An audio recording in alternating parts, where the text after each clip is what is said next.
Hello, everybody, and welcome back to another Field Gemology Talks. I just realized earlier this week that this is now our eighth Wednesday in a row of doing this, and we're going to have a really fun talk tonight. Thanks all you guys for being here. I see we got a lot of people here tonight. We're going to have a nice around the world adventure with Richard Hughes. We've got some interesting stories to tell. We got some interesting photos to see. And hopefully, we'll get some interesting questions from you guys so we can get the conversation going on. So, Vincent, if you're here, I guess we'll get going and see what happens. Hello, Hello. How are you how is tonight? everybody? Yeah, I'm fine. I moved back from outside of Bangkok to my apartment in Bangkok, so changed a little bit, and yeah, it was nice to spend again a full day looking at stone, around Mahesak. So yeah, I think in Thailand at least things are quite good. There were only a few thousand cases, less than around 3,000 COVID. And for the past 20 days, there was nobody with that was found with COVID in the country. So slowly and slowly, everything is opening again, Yeah, and business is going on. yeah. So I went to the lab, I went to work, went to look at stone from Greenland the whole day. Big production, 150 kilos of ruby from Greenland that I had to sort. So it was great. It's a bit And it's a here we bit are weird, tonight. right? Whenever you haven't been outside to work for so long, then it feels a little bit funny now to go back. I know when I go back over to the gem market, that I'm just like it's everything's sort of back to normal, but not quite. And Mm. yeah, funny time right now. So Oh, yeah. so we're going to be speaking to Richard tonight. So tell us, what's the story with you and Richard? How'd you guys get to know each other?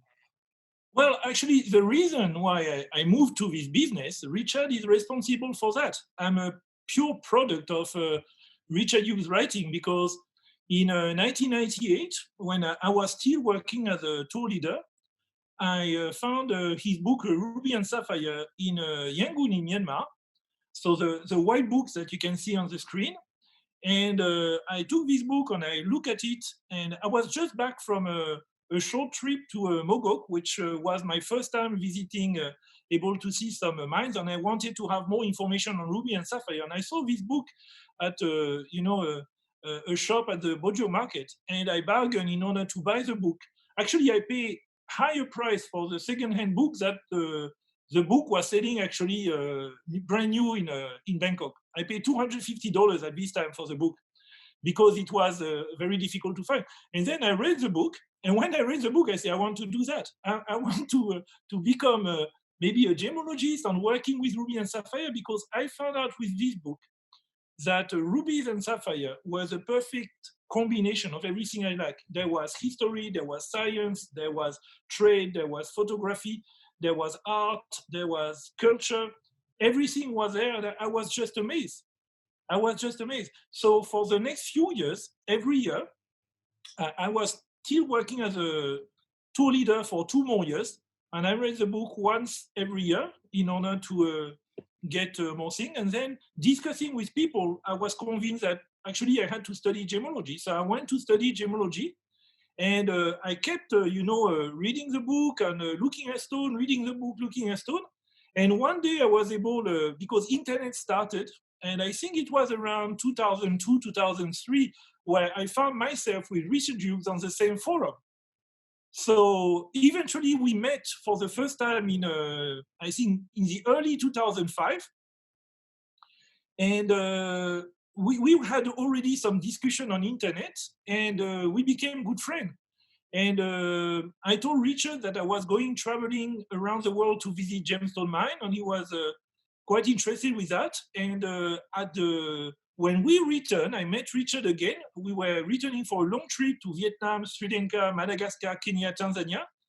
And then Richard asked me if I could, join him because he had an expedition plan with Dana Schorr, one of his friends, to Madagascar. And because I knew the place and I could speak French, he was thinking that I could be useful for that. So I had my first expedition with Richard. We went for about 20 days, and and that was great. For me, it was just a heaven. I was able to go, visiting gem mines with the guy that bring me to gemology, my book father, that I Yeah. call my book father. I think Yeah. to me this is such a cool story because for me it parallels my story in so many ways as well, because when I was getting ready to come to Bangkok and I was doing all my research and I found your videos and I saw your videos and I was like, oh, I want to do something like that. That looks cool. And then I came and met you and you offered to take me to Cambodia. So it's like a second generation now where Yeah, but that's the way, I'm doing that with people like you because there were people like Richard who did that with me. So how can I, say thanks to the people who helped me to go in gemology? I just do what they did. I'm helping, young, motivated, passionate gemologists to start, because it's super difficult. It's not easy to start in this trade. Not easy at all. yeah.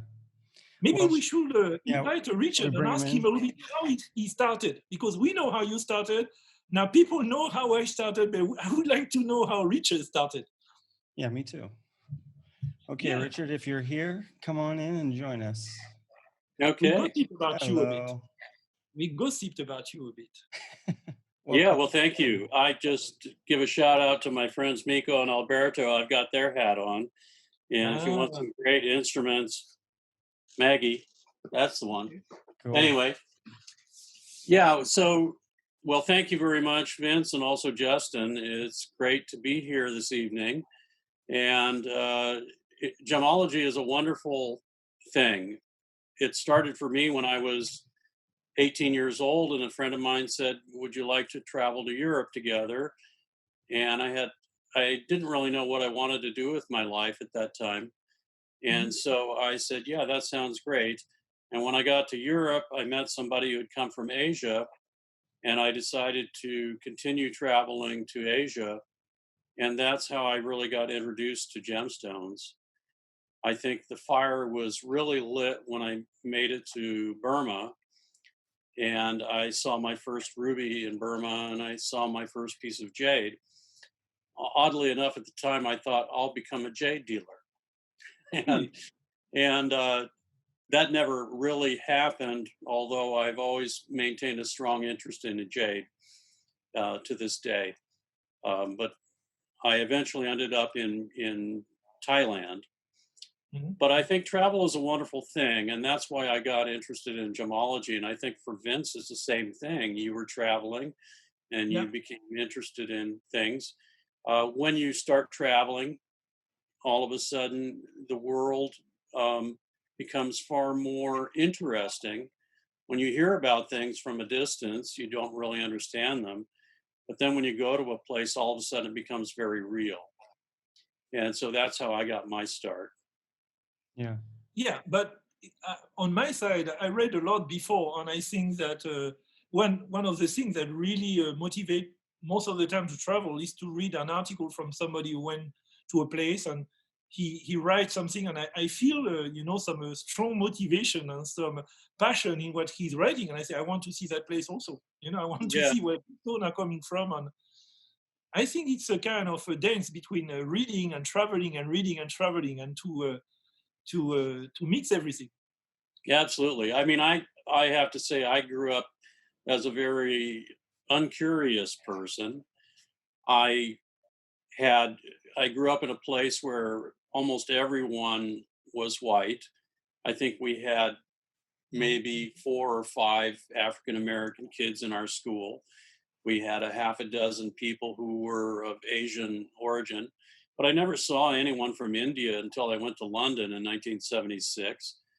So I really didn't know anything about the world, and it was only through traveling that I learned about it.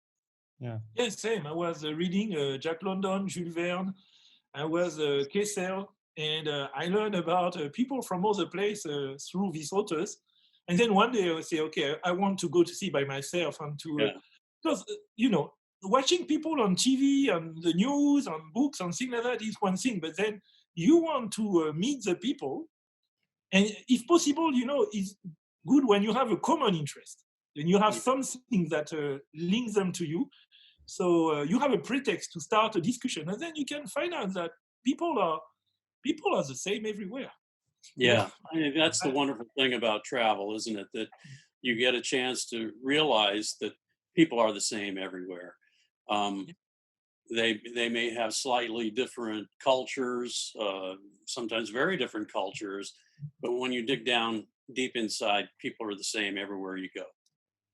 Yeah, and you can make friends everywhere. The only thing Yeah, is language. You have to be able to grab yeah, a little bit of language plus a common interest, and then suddenly you have a discussion.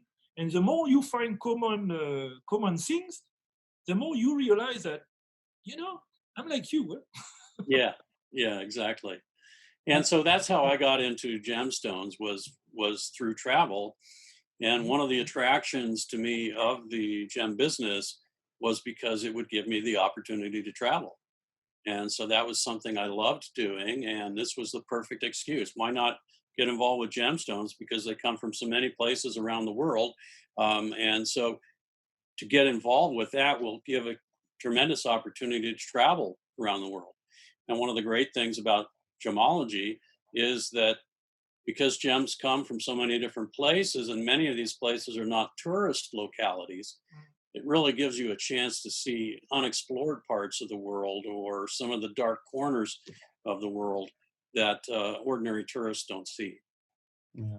Yeah, I agree with that. Even if actually it's quite difficult, because when I started working in a lab, when I was telling people in the lab I was working that I wanted to go to see how it was at the mine, everybody was looking at me. I said, but no, you're a lab gemologist, you work in a lab, you stay in the lab, you don't need to go there.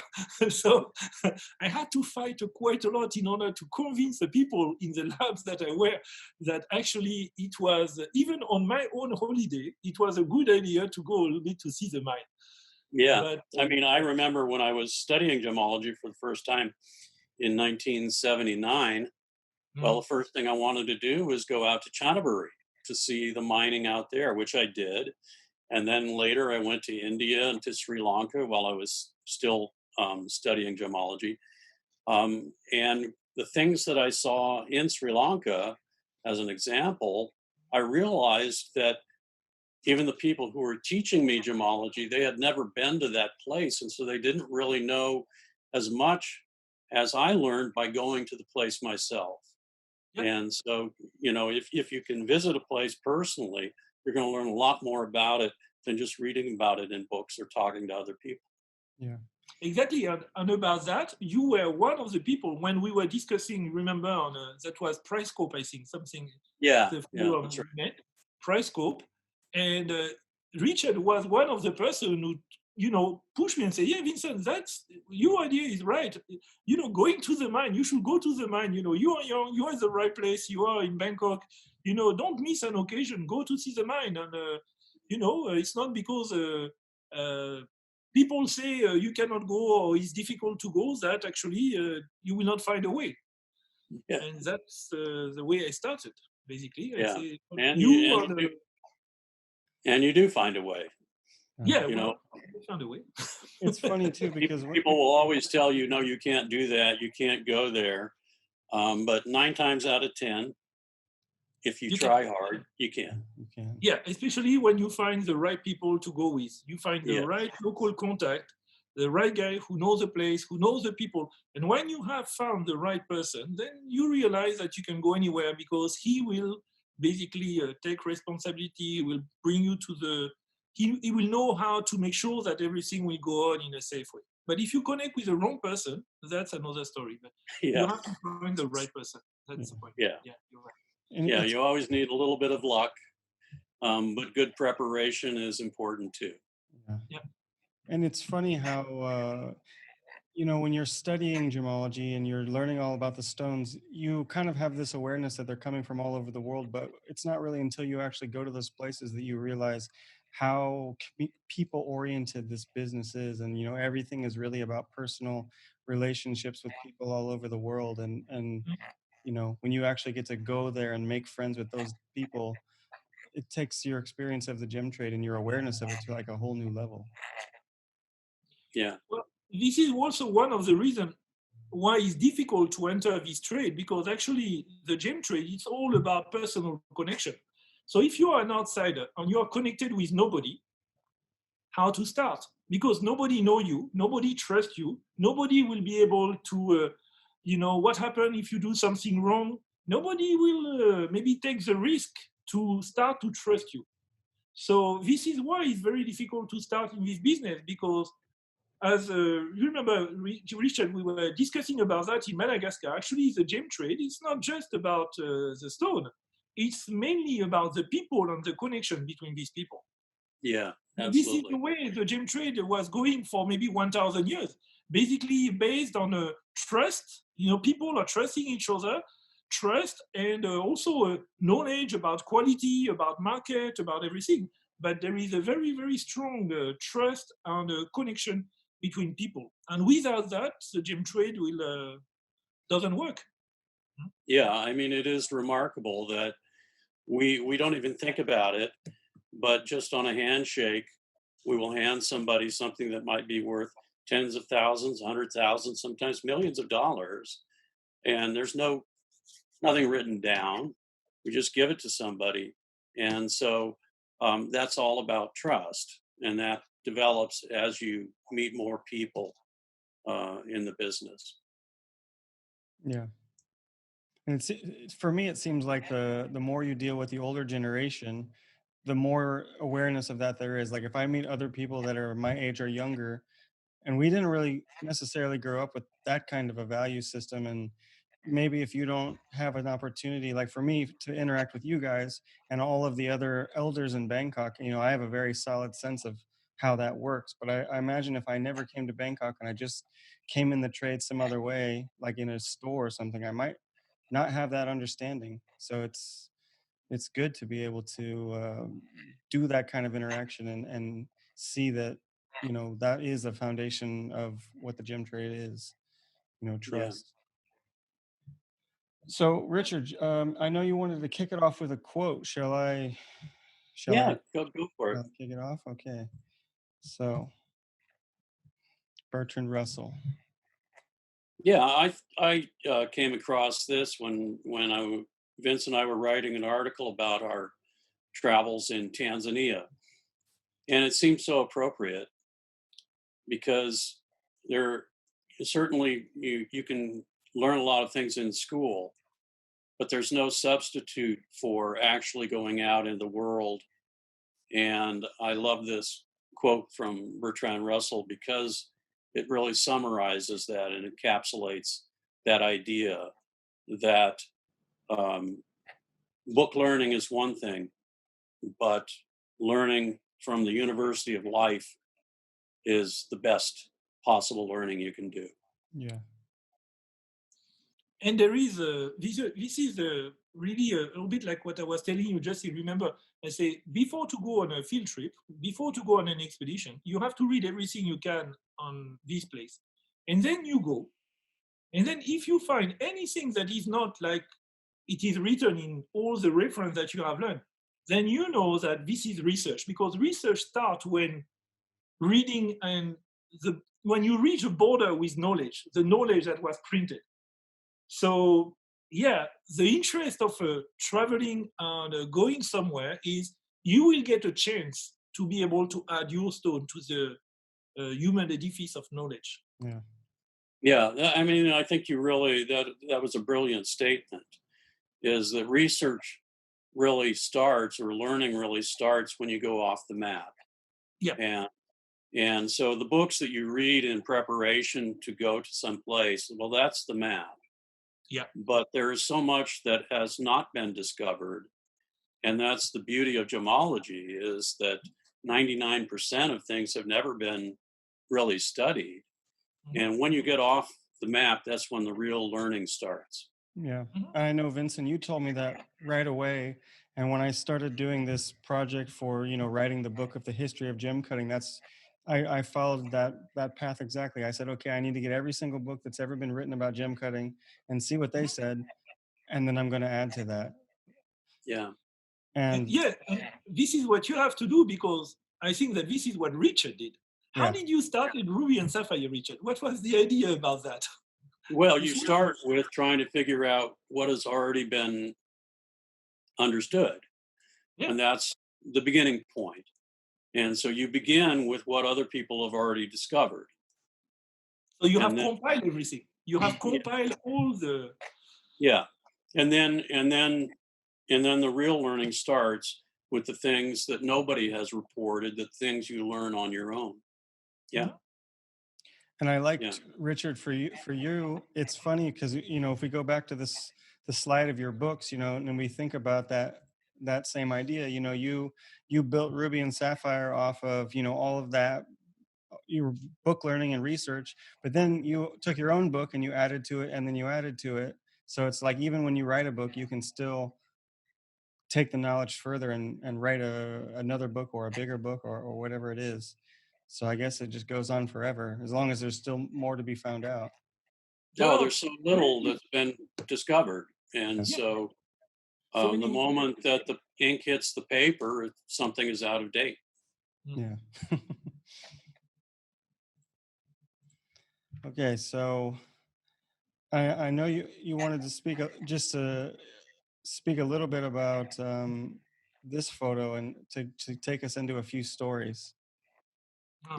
Yeah, I mean, this was on our first trip together in Madagascar.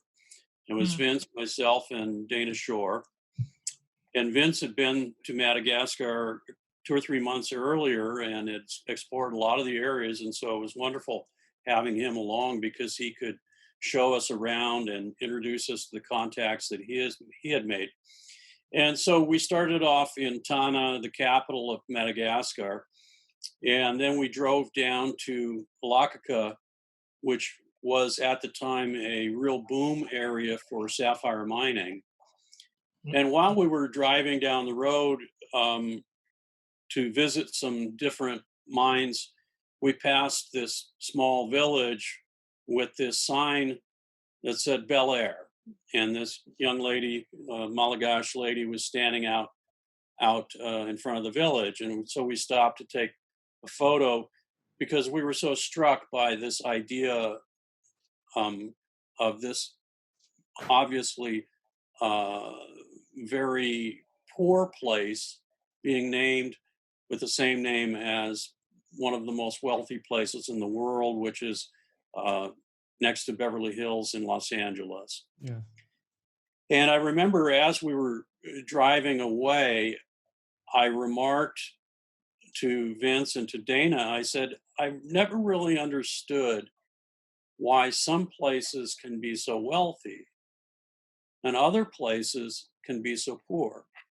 And I never really understood the dynamic behind that. What was the difference that made certain places so wealthy and certain places so poor? And Dana said, well, actually, there's a guy who wrote a book about that. His name is Jared Diamond. And he was an anthropologist, and I believe he was living in New Guinea. Um, and he said that one of the people in New Guinea asked him a question. They said, Jared, why do you have so much cargo and we have so little? And in New Guinea, the term for wealth was cargo because things used to wash up on the shore, unusual things that they didn't have. And so that became the term used for wealth or for modern things. And so he said, Jared, why do you have so much cargo and we have so little?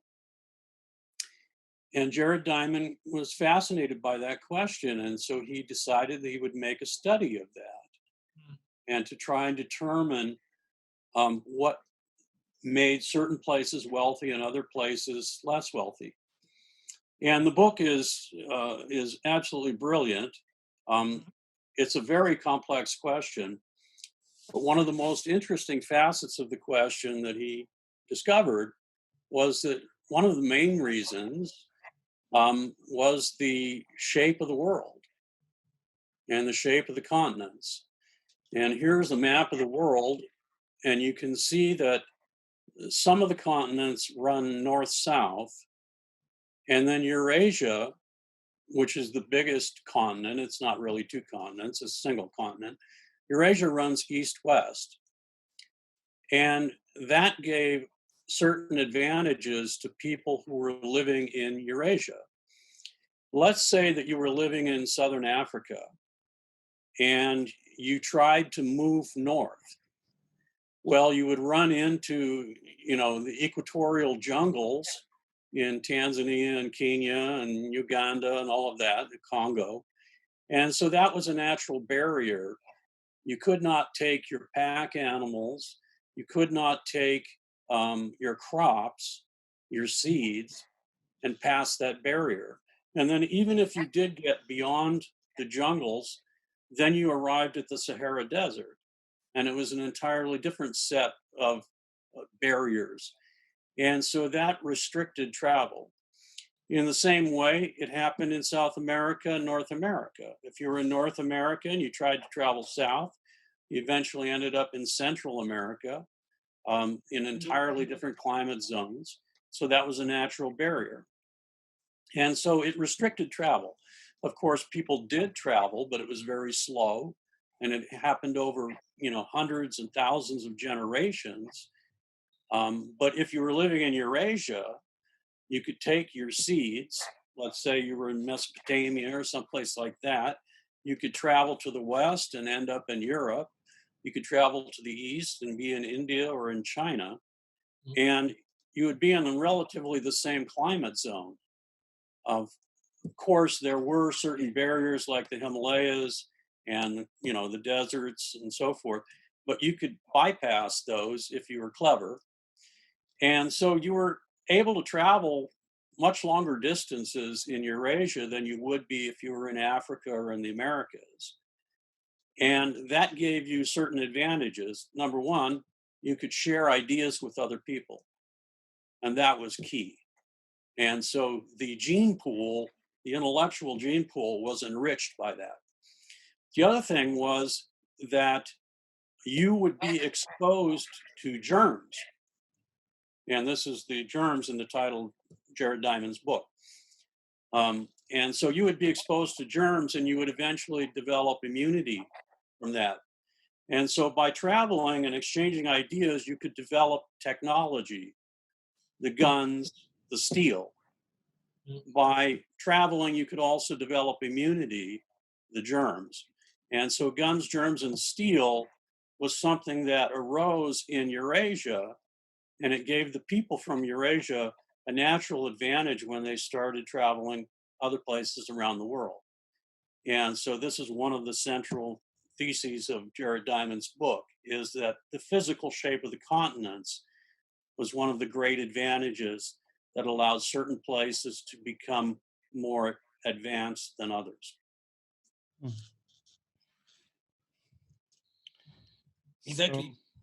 So he was wondering about exactly the question you had about Bel Air when he was in New Guinea, which was actually an island with very rich in culture, but it was an island. So basically people were not able to go much, outside of the island. Yeah. I mean, the book looks at a lot of different things. One of the most fascinating parts of the book is where he examines the movement of people across the Pacific. And the Pacific Islanders shared basically the same language and the same culture. And what he found was that when they landed on islands that were very small, they all kind of shared things together. And it was a very, you could call it a socialist or a communist kind of society where everything was shared equally among the population. But when they landed on an island that was larger, then society started to segregate.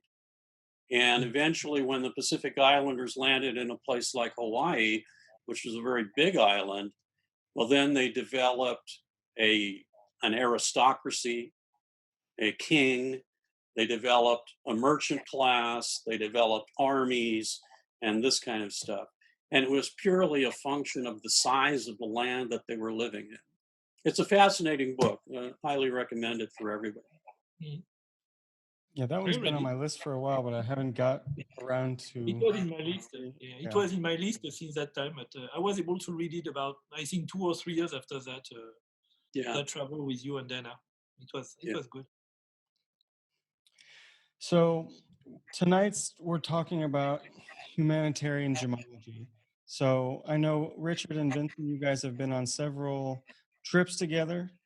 How do we want to go? Do you want to talk a little bit about some of the experiences that you guys have shared, and kind of speak about the people and places that like we said, the places where gemstones come from, but also the people that are part of that process.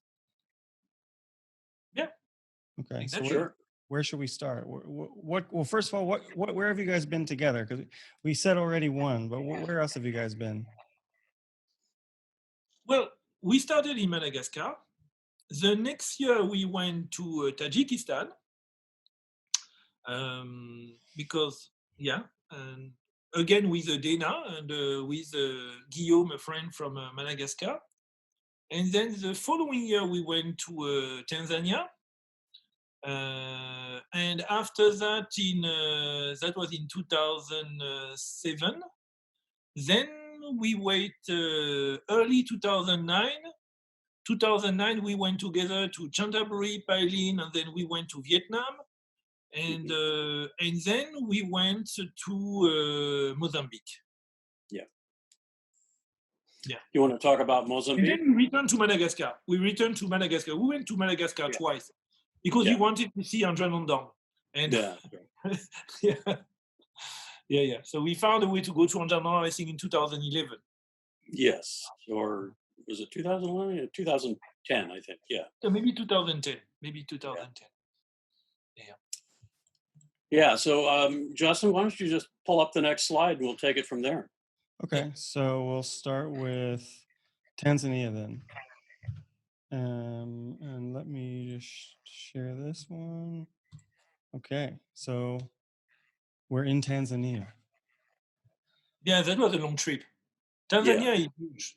We spent 20 days going from north to south, and very long days on the road, and many fascinating places to visit. We spent about 20 days on that expedition.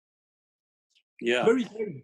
We started in Nairobi, and then Vince went to Mangari to the John Saul mine, and I went to Marilani to the Tanzanite mines, and we met up in Arusha. Yeah. And then we headed south to Mahenge, where the spinel had just been found. And then we did a loop around to Songea and Tunduru, and finally back up to Dar es Salaam and back up to Arusha, where we visited Marilani again in what I think was probably one of the most memorable experiences any of us have had in Block D in Marilani. And so, Vince, you want to talk about that? Which part? The Marilani part? Well, yeah. Oh, God. Here we are, Songea. That was I think in Songea, there was one of the guys selling, in one of the village we went, there was a guy selling grocery, and he calls that a French shopping center. So it was quite fun to see that. But actually, Tanzania was fascinating because there is something a little bit similar to Madagascar. You see a lot of people that are going around the country to search for gemstone. And what was fascinating for us about this time, there was the story of these giant spinels that were found, and everybody was rushing there. And the story about Songea, Tunduru. And basically, we wanted to collect samples from everywhere, but we wanted also to understand, what was motivating these people, what were, their history, and why they were rushing like that. And, we discovered that number one, our guide, for example, he was already the third generation in the gem trade. His grandfather was already trading gemstone, and his father was doing. We just had a dropout, I think. Huh? Maybe that was you. Hello? No, I still. Richard, are you here? I think Richard's frozen. Yeah, Richard is frozen. Richard? Maybe continue on, and then I think he'll Okay. come back in. So we, at the end, we end up in Marilani, and in Marilani there was a Tanzanite one that was a big operation. We just So we visited lost our Tanzanite. connection. Richard, can you hear us? I hear and I see Justin moving, but I don't see you moving. Did you lose your connection or? Hello, Richard? I hear him clicking. I don't know. I see you moving. Justin, yeah, you're still alive? I'm here. Okay. Richard, can you hear us? I think we lost him. Okay, let's give him. That's a first. We've had such good internet for 8 weeks. Yeah. So I will say hello to everybody. Well, this is how we know that the rainy season has begun in Thailand, because now the internet is running a little bit funny now. So maybe just tell him to.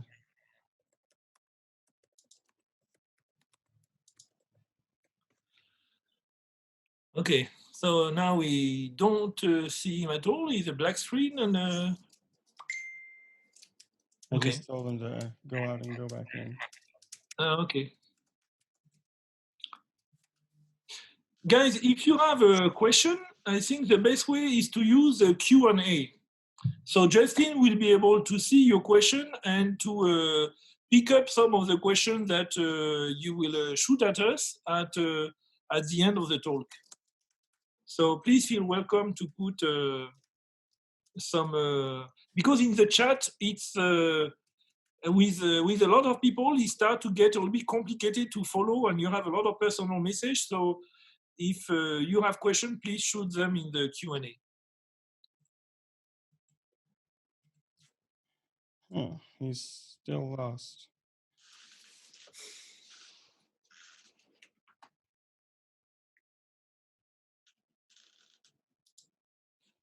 I'm just texting him.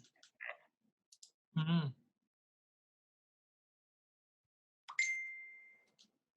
Maybe his internet's internet down. is working, his connection is lost. Yeah, maybe his whole internet is down. Huh? I said maybe his whole internet has gone down. No, his connection is working, he said. Oh. So maybe his Zoom is down or something. That's the first. Okay. Now I think he's leaving and coming back.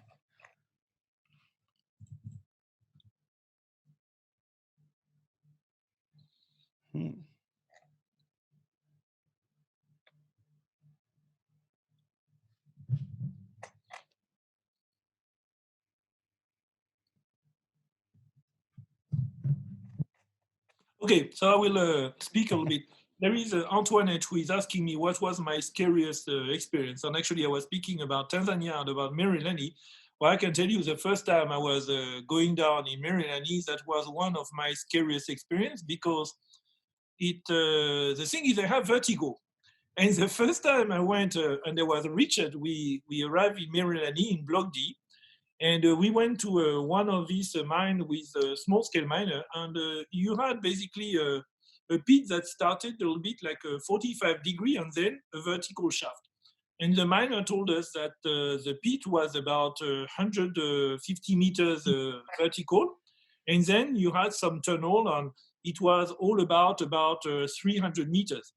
And I had vertigo. So when I learned that it was a 120-meter vertical pit, and I started to go on the ladder, and then I imagined 120 meters of vertical shaft under my feet. And the ladder was, wooden ladder, and you had a lot of dust from graphite. And a few years before, I went to Burma. I went to a ruby mine in Burma, in Bopadan, where I had a little bit the similar setting, but it was just 30 meters. And when I was going down, the wood was getting a little bit humid, and everything became very slippery. So The people in Burma told me, you have to be very careful when you fall down, because if you slip and fall, you kill them all. Basically, you will kill everybody under you, because I'm quite heavy, and if I fall down from the ladder, if there are guys that are under me, I will, bring them down with me, and we will all die. So when you go down on a vertical pit like that, and you are thinking that you have 120-meter vertical shaft, and you have all your friends that are down, plus about 30 or 40 miners, you are thinking about, should I really go down and take the risk to slip and fall and to kill everybody just because I want to go to visit the place?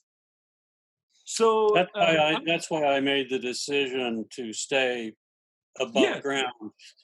Yeah, and then Guillaume and somebody had to contact the Mike, relatives to let them know what had happened. Yeah, Guillaume and Mike decided to go down, and I was then, and there was Philippe. I was with Philippe, and we were wandering, and I said, you know what? I don't need to go on that one. I don't need to go down because, my wife told me that she would be happy to see me back. And I just, I had a bad experience about that in Burma. And I'm a little bit, I have vertigo, and I think that it's better not to go. So I didn't went down the first time. And then Guillaume and Mike returned, and they say, yeah, it was like that and like that. But actually, they say that every 10 meters, you had a stop. And then the ladder was moving to another space, and you had a place where you could rest, and then you could go down. So actually, there was 12 steps. It was not 120-meter vertical on the same thing, but you have 12 kind of stage. So then, because of that, they convinced me that they went down, but they were not able to take any photograph because their camera died. Mike had a camera, and the camera died because you had so much graphite. So they had no photo, there was no data, there was nothing, they just went down. And like one of my chemistry teacher was telling me, what is the use to go down? If you don't bring back any sample, you don't bring back any data, you just say you went, you are happy, but you cannot share anything, any photograph or anything with anybody else. So then we thought, and we say, okay, let's think about it. So I know that it's not a vertical shaft really, so there are 12 steps, so I can do it. And then we have to be able to take some photographs. So we found some plastic bags, and we covered our cameras with plastic bags for the graphite not to come in. And 2 days later, we returned to Méranie Blogdy and with Philippe and with Guillaume. And then I went down, and I was not feeling really good to go down on this wooden ladder full of graphite, where we had some mask because people, oh, here is graphite, and it's better to have a mask. Yeah, after a while, we removed the mask because, it's better to breathe graphite than not to be able to breathe at all. Because when you have a mask and you have graphite, then you cannot breathe. So we went down, and then we went to the place where people were working, and I was super surprised at this time. There was about 20 or 30 people working down there, and everybody was super happy to see us. They were showing us, on the wall, oh, this is the zebra, this is the vein, this is what we follow. When we see that, we know there is Tanzanite. They don't say Tanzanite, they say Tanzanite, because they put the E at the end. So the miner was so motivated, so passionate about showing us what they were doing. And it was exactly what we were saying at the beginning. When you go down 300 meters in Méranie and you are in graphite, you are covered in graphite, and you meet the others, and the others, they see you. Well, they were working hard, but suddenly there is a zoo that is coming. And the zoo was me, Philippe, and Guillaume. And they were super happy to explain us what they were doing, how they were finding the stone. And Philippe was filming. And the guy, I remember there was one of the guy, he was, we were taking a small break because there was a tube bringing some air, and we were all breathing the cool air and then resting a little bit. And then one of the guys was asking, Guillaume, how much is the price for a new SUV, Toyota SUV in your country? And I don't remember Guillaume say, well, it was that much. And the guy say, yeah, okay, I still have to work. And then you realize why this guy, suddenly both of us, we were looking at us, and we knew why this guy was down 300 meters underground mining Tanzanite, because he wanted to buy a car. Mm. He wanted to buy a car. He wanted to be somebody important in his village. He wanted to go back to his family and his village and to buy a car. So he was working hard in order to be able to buy a car and to come back in this village and marry the girl that he liked. But the father of the girl he liked wanted, to give his daughter to somebody wealthy enough and with a status and with faith. And that's why he was mining there. Yeah. So I'll never forget the first day that we were at Block D, watching the miners themselves come out of the holes. yeah, And they were coated in graphite. Hmm? And as they came into the sun, they literally glittered like a jewel. But they immediately ran for the fence. And on the other side of the fence was somebody selling water. And they would just gulp down water. I mean, it was one of the most emotional things I've ever seen in my life. On milk. You know the Yeah. milk? Yeah. And that Yeah. day you remember very well because it was your birthday. And when Guillaume and Mike went, return from the dig, Yes, I remember totally that. covered Yeah. in graphite, they gave you a big kiss. Yes. Your 50th birthday, that was your 50 years old. So you had your 50 years old in Mariani with the Kilimanjaro at the back and Yeah. with these two sexy Guillaume and Mike kissing you warmly in order to share their glittering Yeah. graphite, Yeah. Yeah, it was quite an extraordinary scene. I'll never forget it. Yeah, same. I was, yeah, no, and the whole place, all the wood and remember, Born to Suffer written on Yeah. the wood. Yeah, the graffiti on the side of the shed Yeah, said no, born, that was, born to suffer. and we had a discussion with the owner of the mine. The owner of the mine actually, his father was a miner, and his father died from AIDS. So he was somebody like 14, and he became the boss of the mine at 14. Yeah. Yeah. And he was helping his father before, but at 14, he was the elder son of his father, so he became basically the boss. And this guy was 21 or 22. Yeah. And for the past 3 or 4 years, he was not able to hit a pocket. So basically, he was losing money every month for the past, at least this is what he was telling us, Yeah. for the past 3 or 4 years. And he was just getting some small stone. And the guy had a pretty good English. He was Yeah. he was Yeah, because educated. he had gone to was, school when his father was running the mine. He had gone to school, so he spoke reasonable English. Yeah. But he became a miner because his father died at 14. Yeah. And Yeah. because he had to take over the family business, and he has basically no choice. Yeah. Yeah. Okay, so Yeah, that was one of the amazing stories that we encountered while we were in Tanzania. Yeah. You want to go to the next slide, yeah, Justin? I was just going to say, tell us about this guy.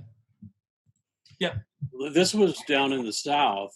One of the major goals of our trip was to visit the Tunduru area in the south, because I had met a dealer in Las Vegas, an American sapphire dealer in Las Vegas, and he had showed me a stone, a beautiful sapphire, blue sapphire, and he told me this is from Tunduru in southern Tanzania, and it looked just like a top Burmese sapphire. And so I said, well, wow, this is someplace I need to go. And I had already been planning to go to Tanzania. And I had seen the pictures that Vince had taken in the Mahenge area where the spinel was found. And so those were the two places I really wanted to visit, Mahenge and Tunduru. And so I think one of the first days we were down in Tunduru, this is an area where there are a lot of lions. And it's not an easy place to live. A lot of tsetse flies, black mamba, and lions. In fact, the lions were so bad at one point that the Tanzanian government sent a lion hunter specifically to Tunduru to kill a man-eating lion. Unfortunately, the lion killed him and ate him. In town. And yeah, In town. yeah. And so anyway, it's a difficult area to get to in Tanzania and a difficult area to live in.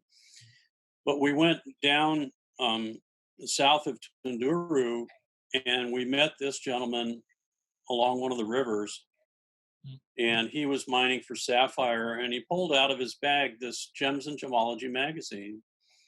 And he told us, he said, "This is one of the most valuable possessions I have," because it had an article inside that was devoted to Tanzanian gemstones. And he was using that article to help identify the gemstones that he was finding. It was a very emotional moment when he told us this story. So basically, this was like his reference book. Like everything he knew about gemology was just this one article, but it was having a huge impact on his life, right? Absolutely. So at this time in Tanzania, there was no access to internet. There was not people didn't have too many mobile phone. It was just the beginning of people starting to get, only wealthy people had mobile phone and access to internet. So the access to knowledge was much more difficult than it is now. Now is mobile phone, you go on internet and you can download the whole collection of gem and gemology and journal of gemology on your phone, and you can read them. But then it was rare. Yeah, it was a different world. It was rare. And weren't you guys saying before that after you saw that was kind of an inspiration for you guys to continue to keep publishing stuff online so that it would be accessible, even of course. Absolutely. Yeah, we were discussing about that because at this time, Richard had his website, and he was one of the few people putting a lot of information on his website. He was not just the guy who wrote Ruby and Sapphire, but he was also putting a lot of information on internet. And at this time, in the early 2000s, there was not so many people who were putting a lot of information on internet. So Richard was one of them. And Richard was one of the person in that trip in 2005. He told me, "Vincent, you have to make your own website. It's nice to make a website for EIGS, something like that, but you have to make your own website and you have to publish. You have to put expedition report. You have to share and things like that." And basically, he convinced me about that. And on this trip, we realized that there was one person who had an old gem on gemology, but basically, if you publish in a magazine and this magazine is not available on internet, how do you want people in a gem producing area to access knowledge? If you want to help people in gem producing area, you have to bring them knowledge. And at this time, with internet getting more and more available, I was getting more and more. We were discussing with Richard, and we said, we have to publish. We have to find a good content and put it online. Yeah. Yeah. Okay, and so we have a final photo for Tanzania. So what's the story here? Well, this was along the Ruvuma River, I believe. And there were, if you can see in the background, there were some sapphire diggings where people had been washing gravel. And so we went down there and we met this young boy. And he asked what we were doing, and we said we were collecting samples for our research. And so he started to run around and helped us collect samples too. And as we were getting ready to leave, he asked us if he could have a ride back to his village. I believe his village was some 15 or 20 kilometers away. It was not really nearby. And so while we were in our vehicles riding back, we were talking to him and we said, "Well, why are you down by the river?" And he said, "Well, when I was growing up, my family was very poor. And so we didn't have enough to eat. My father stole some food in the market and he got caught and he got put into prison. And so my mother didn't have any way to support the family, so she became a prostitute. She contracted AIDS. And when my father was released from jail, he contracted AIDS as well, and they both died. And so now I live with my grandmother, and I go down to the river hoping to find some stones. And this is the story for many parts of the world where people are living in rather desperate circumstances. But the one thing that Vince has always pointed out is that no matter how poor people are, they still have something that keeps them going. We've all seen people who are very, very wealthy that have everything handed to them and grew up with a silver spoon in their mouth. And some of these people are the most hopeless people that you would ever want to meet. But in our travels, I think one of the great lessons that we've learned is that it's not how much money you have.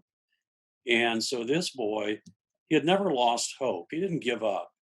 He was working, he was trying to do the best he could to raise himself up. And that's the way it is for a lot of the people in certain parts of the world.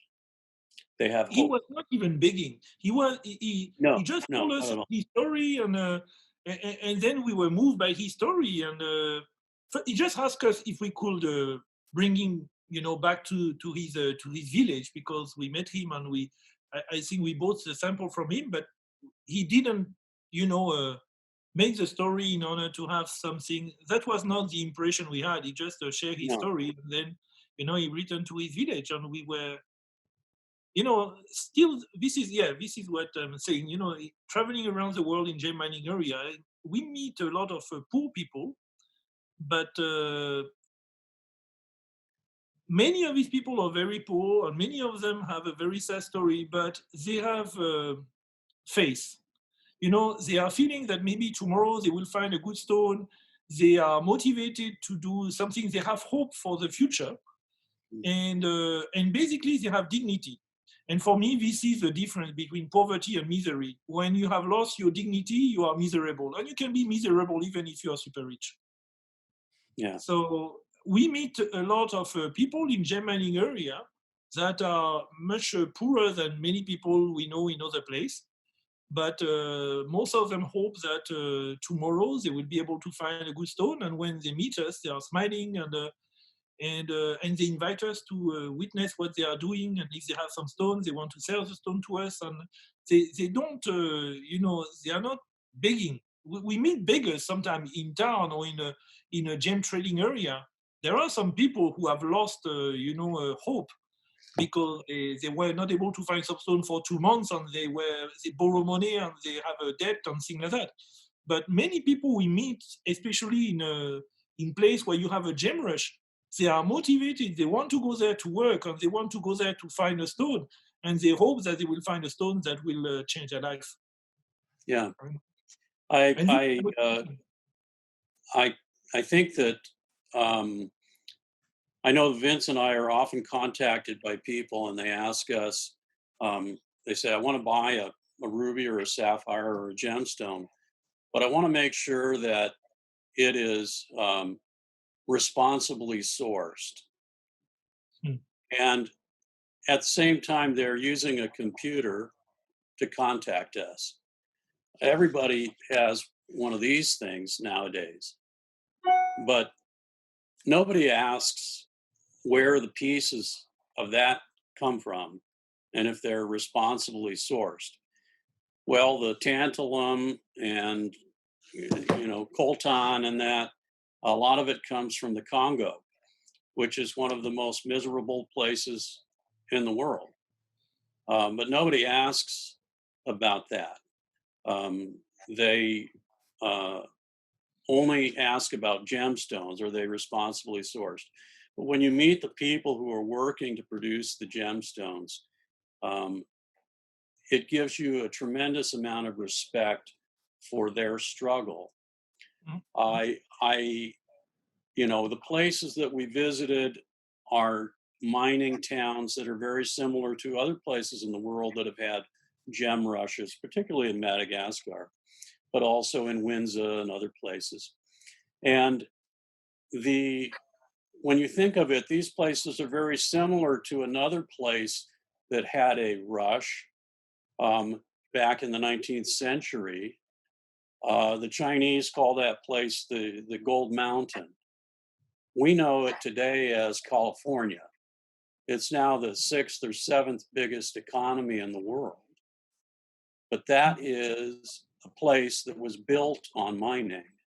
And everything that we have around us in the world today, the vast majority of it has come out of the ground, sometimes under very difficult conditions. But when you ask yourself, is something responsibly sourced? You can't just ask about a gemstone. You have to ask yourself about everything that's around you. Yeah, it's a good point. It could be quite interesting to, if someone wanted to take that idea further, as a documentary or something, it'd be quite interesting to compare gemstone mining localities with heavy metal mining localities, and then go to, let's say, a smartphone factory in China versus like the gem cutting factory in Bangkok or wherever, and see what kind of correlations or what kind of ideas you could pull out of that kind of comparison, since we know that people are so focused on ethical gemstones, but they're not so focused on ethical smartphones or whatever. Yeah. Yeah. Yeah, we'll talk more about that later. But anyway. Well, yeah. Before we go into any other country, there's a question that's come up on the Q&A that's pretty appropriate for this moment, so I'll bring that one out. This is from Wade DeLassis.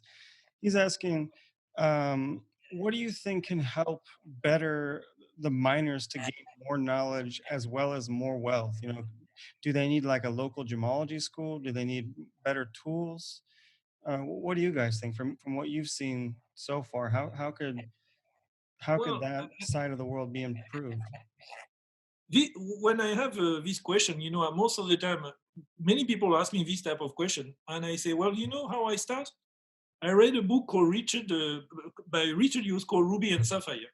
You can buy this book for $200 or $300. You can get it. How much is the book now currently? The brand new one. $200. So for $200, you can read this book once, a year for the next 3 years. I can tell you, you will have a lot of knowledge.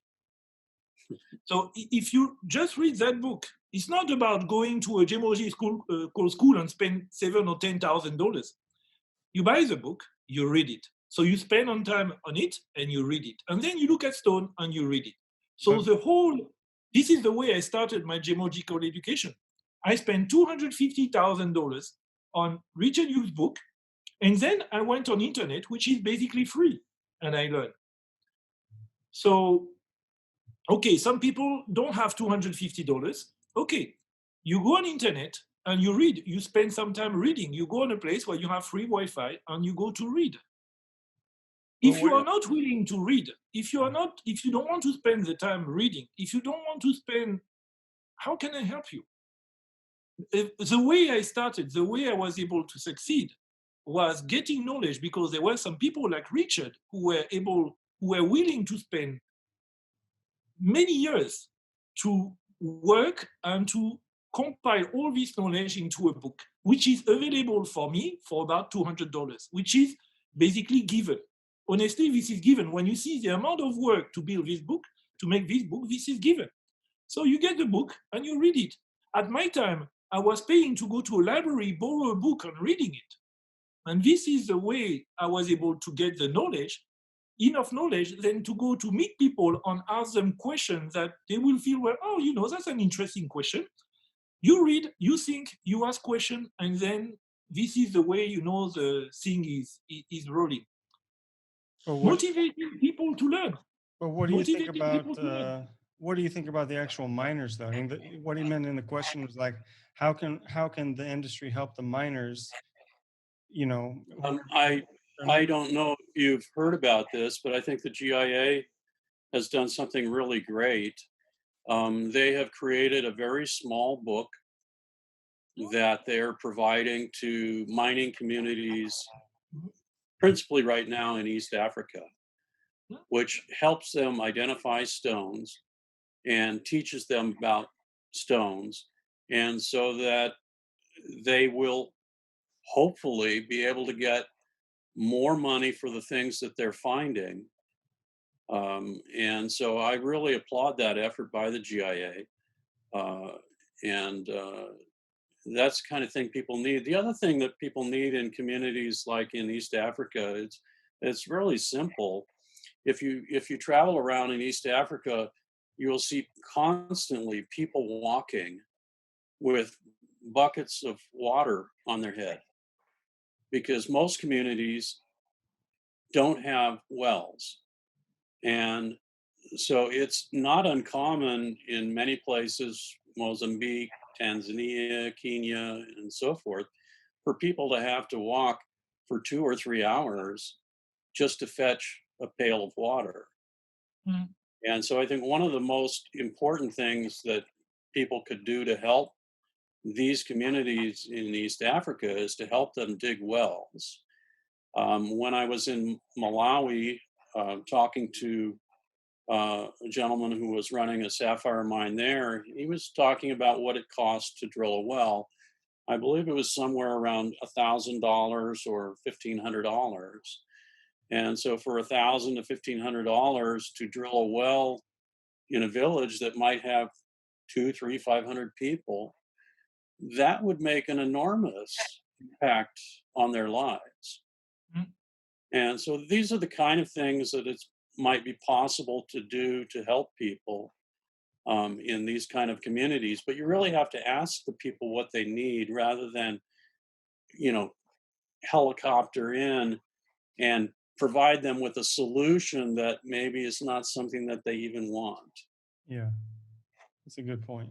Well, on this side, the one of the issues with, for example, gemology was developed in a consuming country.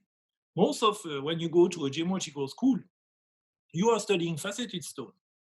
So most of the classic gemological class are more or less useless for people living in producing country, because people are living, for example, in a sapphire producing area like in Madagascar or in Tanzania. They mine and they get rough stone. Their question is not exactly the same as somebody living, for example, in Paris, in New York. When you're in Paris, in New York, when you're studying gemology, you want to know what is that? Is it a ruby? Is it sapphire? Is it a spinel? And then if you find, okay, this is a ruby, so is it natural? Is it synthetic? Is it treated? Is it not treated? So you want to know what happened to the stone. You want to identify the stone and find out what happened to it. Now, when you're in a gem producing country, the issue is that you know what happened to it, you dig it out of the ground, and now the question you ask is, what can I do with that? Mm. So is it something that is a specimen that will be better to be kept like that and sell to a mineral collector? Or is it something that can be faceted, cut and polish and faceted, or this is something that needs to be heated with this type of treatment? That what is the channel in order to bring this stone to maximize basically the potential for this stone? So this is the same as if you are looking at a person that is 25 years old and you want to hire somebody and you ask the resume. This is gemology from the consuming world. But in a gem producing country, you look at a baby and you say, well, this baby, which kind of job it will have in the future? So the gemology from the gem producing side is not the same as the gemology from the gem consuming side. And that's the difficulty, because many of the gemological courses that we have, GIA, GEMA, are not at all adapted to people living in gem producing country, because they all teach basically about faceted stone. And there they don't see one, they only see rough. So this gem producing country needs to understand basically more about the stone and about the rough and what can be done with that rough. Mm-hmm. So this is where the small book that was developed by GA, at this time I was working at GA, but it was developed by people in Carlsbad, mainly what his name, Robert Weldon with James Shigley. James Shigley was very motivated about that. And they wanted to make something that will help people to understand a little bit more about rough. Basically, the rough that they mine. Because this book will not teach them how to separate a natural ruby and a synthetic ruby. Because you cannot really, with basic gemological knowledge, it's very difficult to find out if a ruby is natural or synthetic or treated, except if you mine it yourself.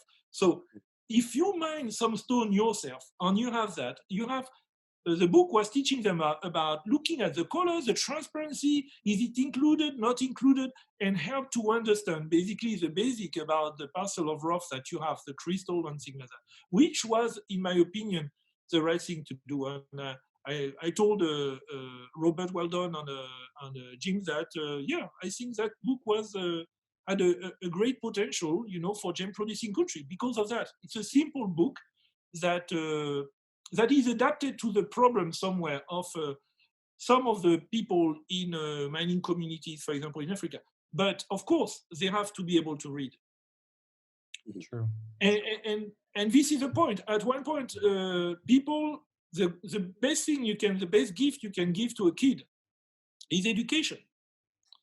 Able to read. And then if you can give him the desire to learn more, say, there is a book, there is one guy, he has written a very good book and you should read. You should find this book and you will read it. You can find this book on internet. You go on rubyandsapphier.com, you go on, and then you will see a lot of interesting articles that will show you that. So giving people the curiosity to learn more and then to grow, one step after another one in 10 or 15 years, they will be in a much better position than the people who don't read, especially in these days. In a world like today, where people don't read, I can tell you, the 2% of people who still read will have a much better situation in the future than the one who don't. Yeah. I'm amazed at how many people don't read and how many people tell me, hey, Vincent, this is great, but, I don't like reading. Your articles are too long or your book is too big. I want to know, but I don't want to read. And I don't want to spend, I don't like to go to school and I don't like to read. And I'm thinking about, okay, well, I think we are going down.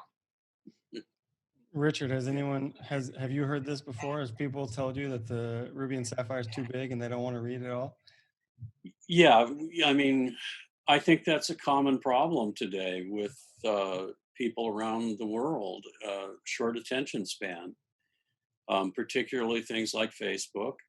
We don't need to do anything other than click a little button to register our opinion, up or down or whatever it is, laughing, angry. And it leads to the dumbing down of the population in general. Yeah, that's true. So Richard, going back to what you were talking about with digging wells and all that, Risha Goya was asking if you know any organizations who are involved with, sort of spearheading some projects like that. Well, as I mentioned, the GIA has got this project going. I mean, about digging wells. And they're looking for people to help support it. Okay. And so that's one organization that's doing that. Yeah. Okay. So shall we talk about Tajikistan? If you change the locality a little bit. Sure. Yeah. Okay. That was another great one. Okay, so here we're in Tajikistan. We're in a totally different type of terrain. Central Asia. Yes. So when were you guys here? Well, Richard, actually, Gary Bowersox, we interviewed a few days ago.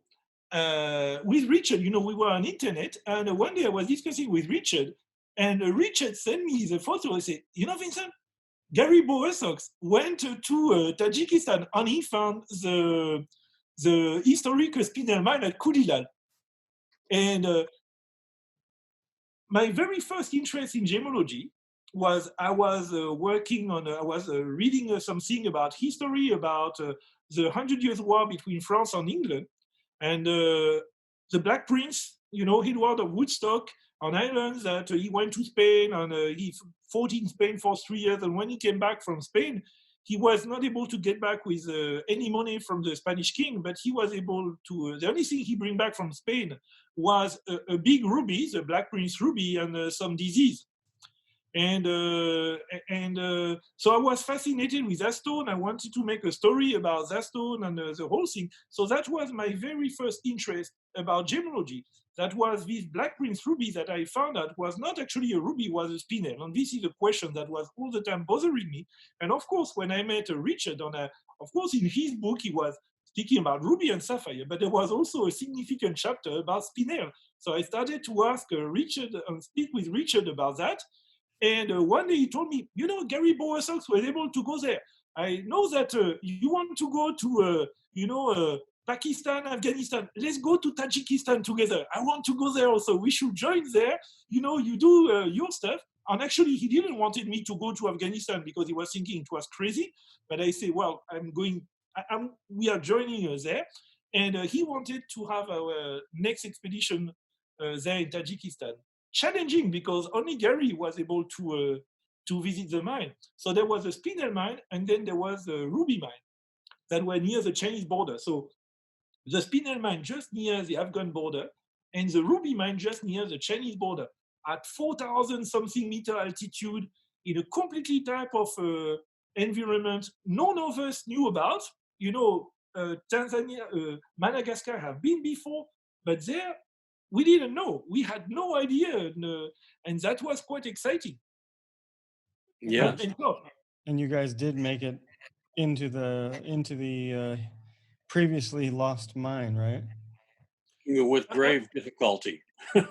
Yeah, but the reason why we were able to make it is because Richard was there. Because Richard had written the book Ruby and Sapphire, and actually he wanted to work, he was already thinking at this time in 2006 to work on the second edition. So we went to see the governor of Badakhshan in Korog for 3 days. We were coming there with Richard and showing the book where there was a tiny little chapter on Tajikistan. And we showed, you see, there is nothing in the book. That's a Bible about Ruby and Sapphire. There is nothing about Tajikistan. We are here to put a nice chapter with maybe 1 or 2 photographs and to be able to, for the world and the people in a gemological community around the world to know that there are stones in your country. So that's why you should allow us to visit the place. And actually it works. Yeah. It took some time, but it works. It was a difficult thing. First, we were told that we had permission. You need a special permit to go anywhere in eastern Tajikistan. The area, Gorno-Badakhshan GBAO, is a special area, and you need a special permit to get into that area. And so the morning that we were to leave Dushanbe, we were informed that there would be a very hefty price for us to get permission to go there. Anyway, make a long story short, we had to sit around in Korog and negotiate, and we never were able to go into the working mine, but with a payment of a little bit of tea money, we were able to visit the old deposits, which was it was a dream come true for all of us. Visit these mines, and there's Vince inside the ancient tunnels. And this place, they've been mining since, 600 or 700 AD, I think. Yeah. Been a long time. Wow. And so, up and down, left and right, and yeah. A total maze. Beautiful, beautiful place. It's right above the river that separates Afghanistan and Tajikistan. It's a beautiful, beautiful village, and a very nice area. And the country, of course, is filled with lovely people. Some of the nicest people I think we've met anywhere in the world. Really wonderful people. We spent a lot of time staying in people's homes because they didn't have a lot in the way of hotels and so forth. Yes, exactly. We were staying at, every time our guide was searching a place for us to sleep, and most of the time we were ending up, in a house where with people and that was fun. And I remember also especially on, it took us 4 days, and we were quite, at one point we were getting a little bit hopeless about will we be able to go to visit, this mine. But when we were able to visit the mine, we were so happy because that were the mines that probably produced the Black Prince rubies, the Timor rubies, the Côte de Bretagne.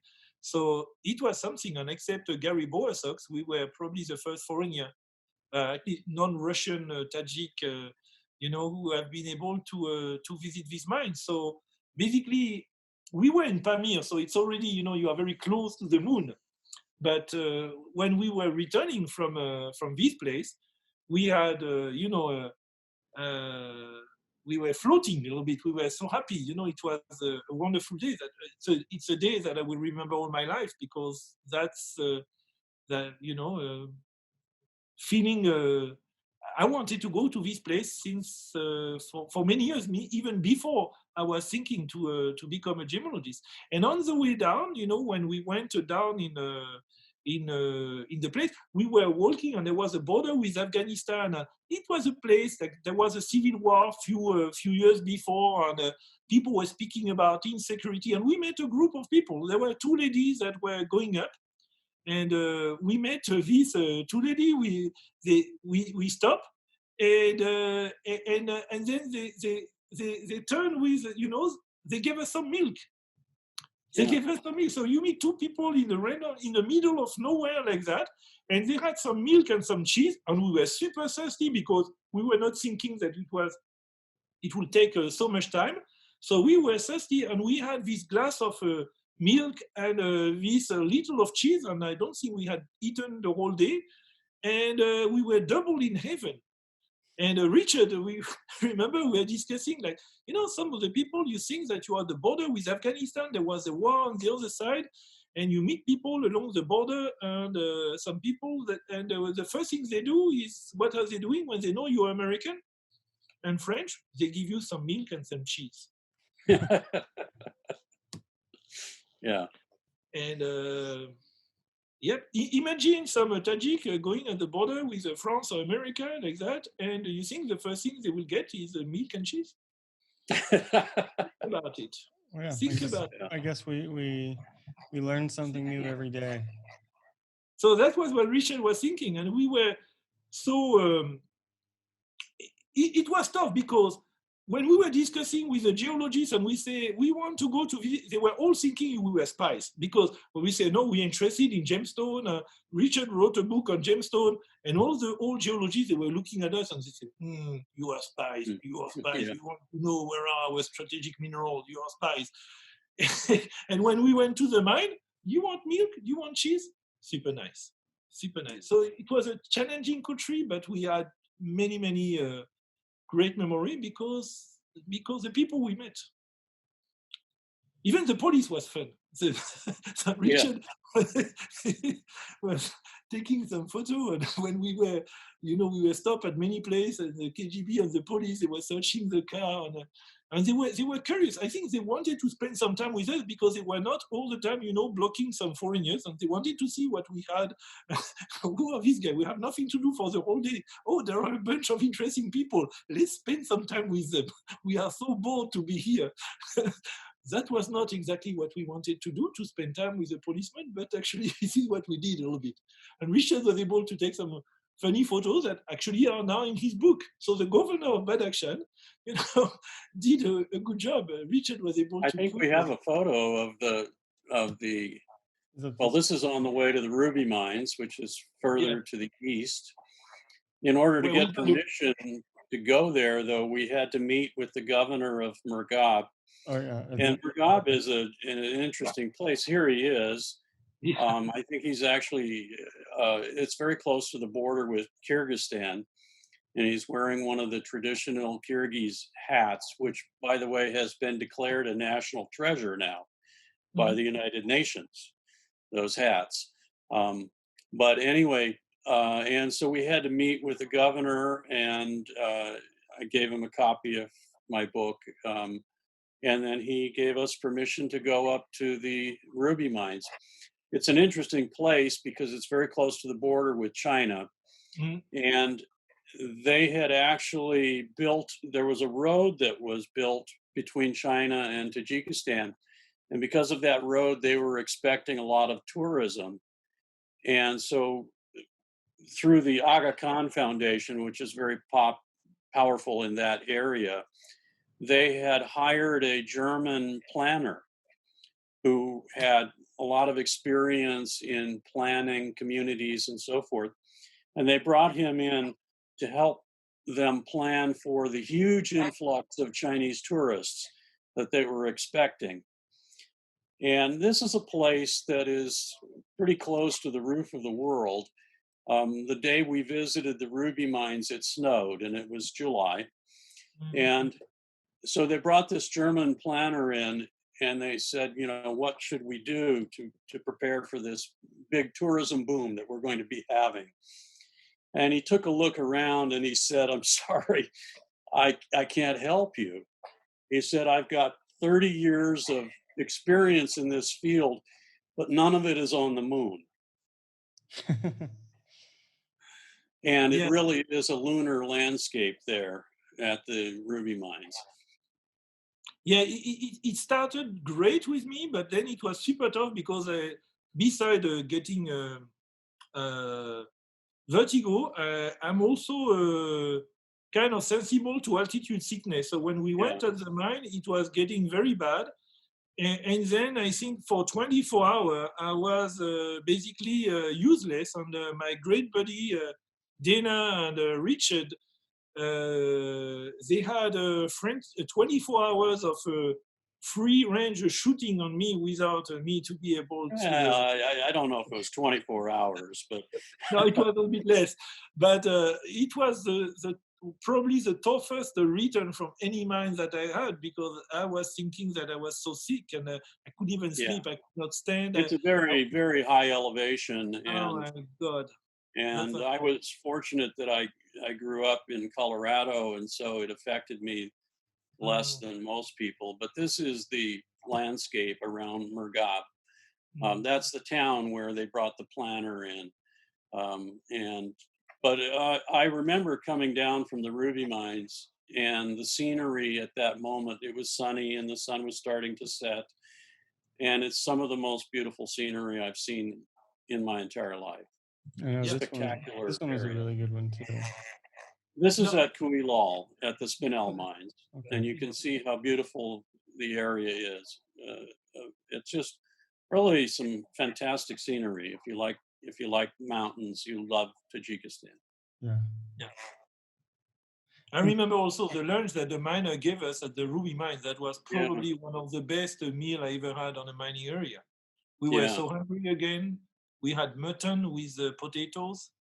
And Marco Polo sheep. Just heaven. Yeah. And then as we drove along the next day, we stopped at a place way out in the desert where we saw some cave paintings from prehistoric humans. We continued along into an area called the Wakhan Corridor, which is Afghanistan on one side, Tajikistan on the other, but it's a very narrow finger of land that separates China from India and Pakistan. And that area, as you can see, the Wakhan Corridor, there are incredible ancient Buddhist ruins in that area. This was the crossroads of the world. Everybody from Genghis Khan to Marco Polo, Alexander the Great, they all went through this area. Very historical. You remember the fortress on the top of dominating the river? Yes. That was a nice place. Super nice scenery. Yeah, very nice scenery in that area and very historical. Yeah, just after Yurtistan. Yeah, just after the Yurtistan. That's right. And then so tell us about. Yeah, this is actually we spent one night in a yurt, and I like this photo very much because you have on the left-hand side, obviously, a Muslim man, And on the right-hand side, you have a Jewish man from America. And it's so easy to demonize people from a distance. And that's a lot harder. It's a lot harder to hate people when you're actually meeting them personally. And as you can see, Dana and this gentleman got along famously, as we did with everyone. So that's one of the beauties of travel, Yeah. is that you realize that wherever you go, people are just like you. And the food is generally good wherever you go, too. If you're willing to try the local food, you'll find that the local people usually eat pretty well. Yeah. I know my dad's Especially gone in to mining area, because in mining area, usually people have more income than in place where there is no mines. If you Yeah. go in a normal, basically poor farming area, they are not super wealthy. But when these farmers during the season where they don't have any work in their farm, they can go mining. So mining provides them some extra income. And usually the area where you have mining are actually a little bit more wealthy than the one where you don't. And most of the time, when you meet miners that are quite successful, food is actually good. Yeah. Yeah. You're not surprised, but we found many places in mining area where the food was actually good. Yeah. Yeah. For the last 2 years in a row, my dad went to Tajikistan, and he every time he sends me photos of the food, like almost every meal, and he's just like, "Look at what I'm eating right now. This is like so amazing. This this feast." Oh, in Yeah. Mogok, the food is super good. Yeah. In Mogok, oh my God. So we had one thought from Antoinette Matlin. She said, "Have you guys ever thought about talking to museum curators to try and look at so-called Burmese rubies that are in the collections and examine them to possibly see what's actually Tajik rubies as opposed to Burmese rubies?" Any thought or interest in some kind of project like that? Kind of reassessing the origins of you know classic stones. Well, Well, the Tajik ruby deposit is to the best of our knowledge a relatively recent discovery. Um, and so, of course, it's possible it was found a long time ago, but from what we understand, it was discovered by Soviet geologists. but actually, this is what basically people did that, at the end of the 19th century and the beginning of the 20th century. Because for all the period, from Middle Age to basically the 18th century, all the red stone in Europe were called rubies. All the green stone, more or less, emerald, and the blue stone, sapphire, and the yellow stone, topaz.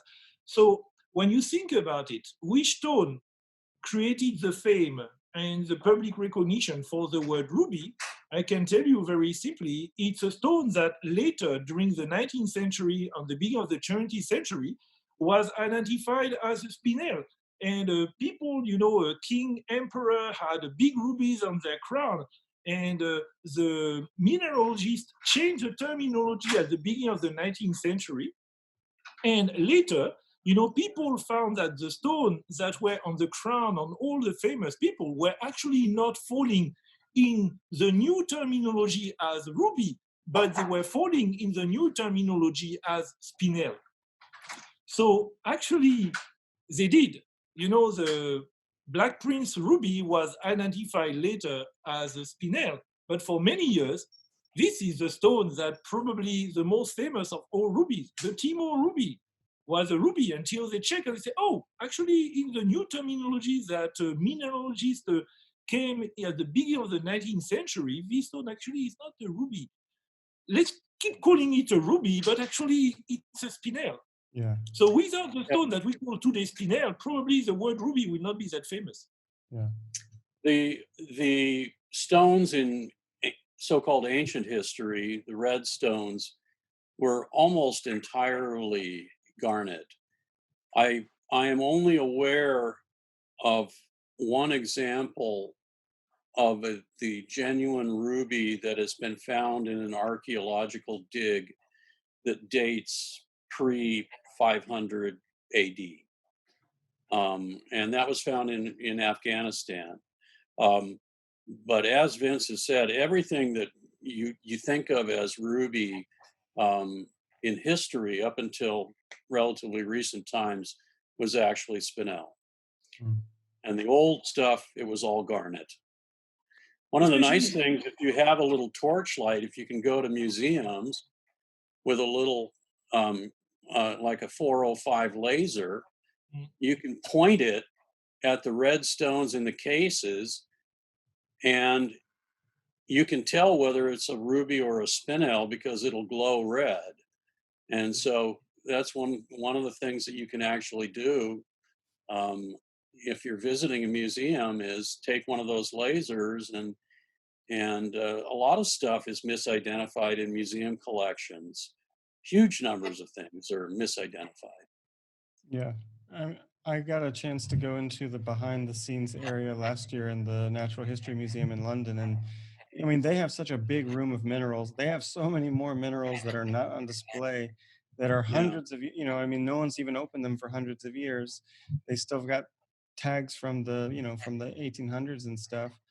So I imagine that it could be really fun to work in the museum, but I imagine just from looking at how it is, there must be so much stuff they have to deal with that they don't get to do the fun stuff like Yeah. going through and double checking all the minerals, because that would be a pretty fun way to That's what students are for, you know. yeah. That's what undergrad students are for, is to be put to work and do that kind of stuff. Yeah. So you guys want to switch over and we'll talk about Madagascar a little bit? Yeah. Okay, so let me pull up my map and we can see where we're at here. Another big terrain shift because now we're on an island. Mm. An island full of lemurs. So when did you guys go to Madagascar? We went twice. We went in 2005 and we went again in 2010.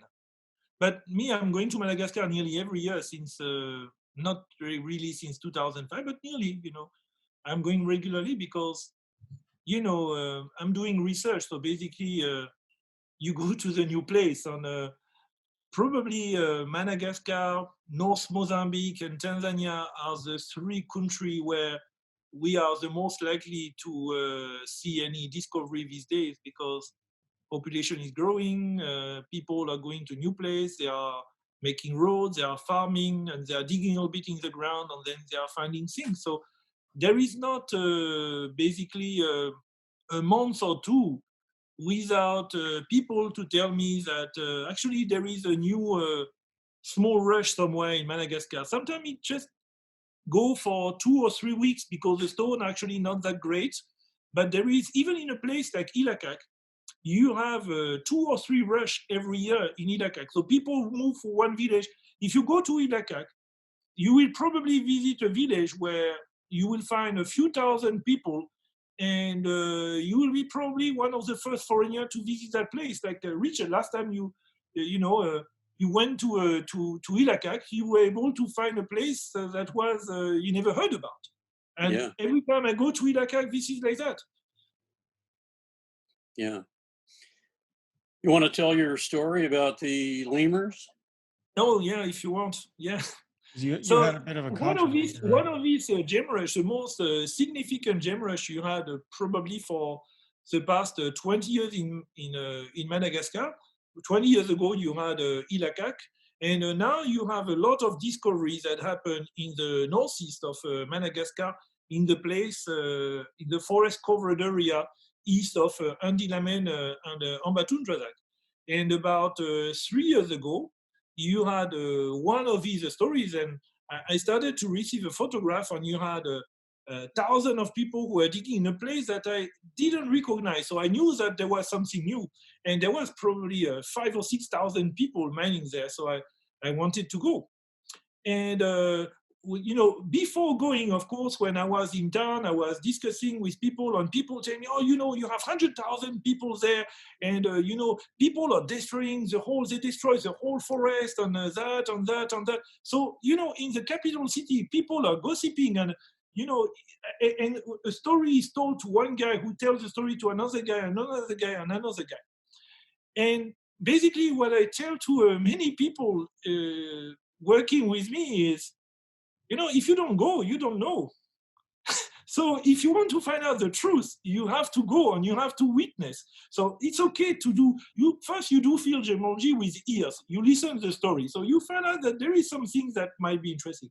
Then you go, you walk there, and you go there, you walk there, and then you see, and you do the thing with your eyes, and then you take the sample with your hand and you bring them back in the lab, and then you can, basically the job of the field gemologist is to report. It's not to judge, it's to report. You make an accurate report about what you saw. And this is what I did when I went there. And I told basically the story about, what I witnessed. With the help of some friend like Remy Canavezio, I learned how to find out how many people are involved in this rush. So I learned some technique to be able to get a kind of accurate number, counting the people, the house, getting a view with a drone and things like that, to be able to count the hut and find how many people are per hut, and then take some photograph and things like that. So we work there in order to describe what was going on. And of course, I interview also people, and I try to find out what was going on. So one of the journalists who read a story about that, because I was not the only one to listen about that, decided to go also to make a story, because, thousands of people rushing in a forest in a developing country in order to find some stone that maybe could be worth hundreds of thousands of dollars. It attracts a lot of people. And everybody is interested about something, is about making a living out of that. So the miners are going there in order to make a living out of the sapphire. I was going there because I'm making a living out of research. I wanted to collect samples and, do some good job for the lab I was working with. But the journalist was a little bit more funny. He had already, obviously, I told him few things, but he was not really interested in my story because he had already his story. And basically he went there to just collect some image in order to stick to the stories that he wrote before. And he says that he started his article with how the sapphire trade is driving lemurs toward extinction. That's what I call, and if he listened to me, I was calling that fake news. Because the sapphire trade is not driving lemur toward extinction. Sapphire people are not going there to hunt lemurs. When we went to the mining area, we could hear lemur everywhere around. So that's why I was saying I was feeling good about that, because, well, it's not everywhere in Madagascar that you can hear lemurs in the forest. So this area I was wondering, when I went for the first time, if there will be an impact. But then I returned 6 months later, and I could still hear the lemur around us at the same place as before. So I was feeling better, because I was feeling that, 6 months later, the lemur was still alive. So it means that probably nobody killed them. That's my kind of basic logic. But of course, it's not exactly the logic of the journalist, because the journalist, he goes there, he listens, and he can hear lemur. So for him, this is the proof that sapphire miners are bringing lemur to extinction, because he can hear lemur in a mining area. I call that very, very misleading. So when he wrote this article, and he basically he quote me out of context, and not exactly in a way that I appreciated. So I had the feeling that I had to reestablish a little bit the truth. And I was able to post some photograph of, when I went there for the first time in February 2017, and when I returned there, in October 2017, when mining was nearly finished. And you can see on this article that basically there was no tree that were cut in the between. During these 6 months, the trees were about the same. And I was able also to use some tool like Google Earth, because people were saying, the miners, they came and they destroyed the forest. So you can see on the left, this photograph from Google Earth is from 2005, basically about Sapphire were first found there in 2009. There was a first small rush around 2010, 2012. And then there was a big rush in 2017. So the photograph on the right is 2017. The photograph on the left is 2005. I don't see much forest destroyed by the miner because the miner were only working in place that was already worked by the farmers. So this photograph, when the journalist is claiming that the miner have destroyed thousands of hectares of forest, you can just look at these two photographs, satellite photographs, and you can see that this is wrong. This is misleading. So I was discussing with Richard about that. And actually, the issue is that, in my opinion, in Madagascar, of course, lemurs are getting maybe extinct and they are going down because forest coverage is going down.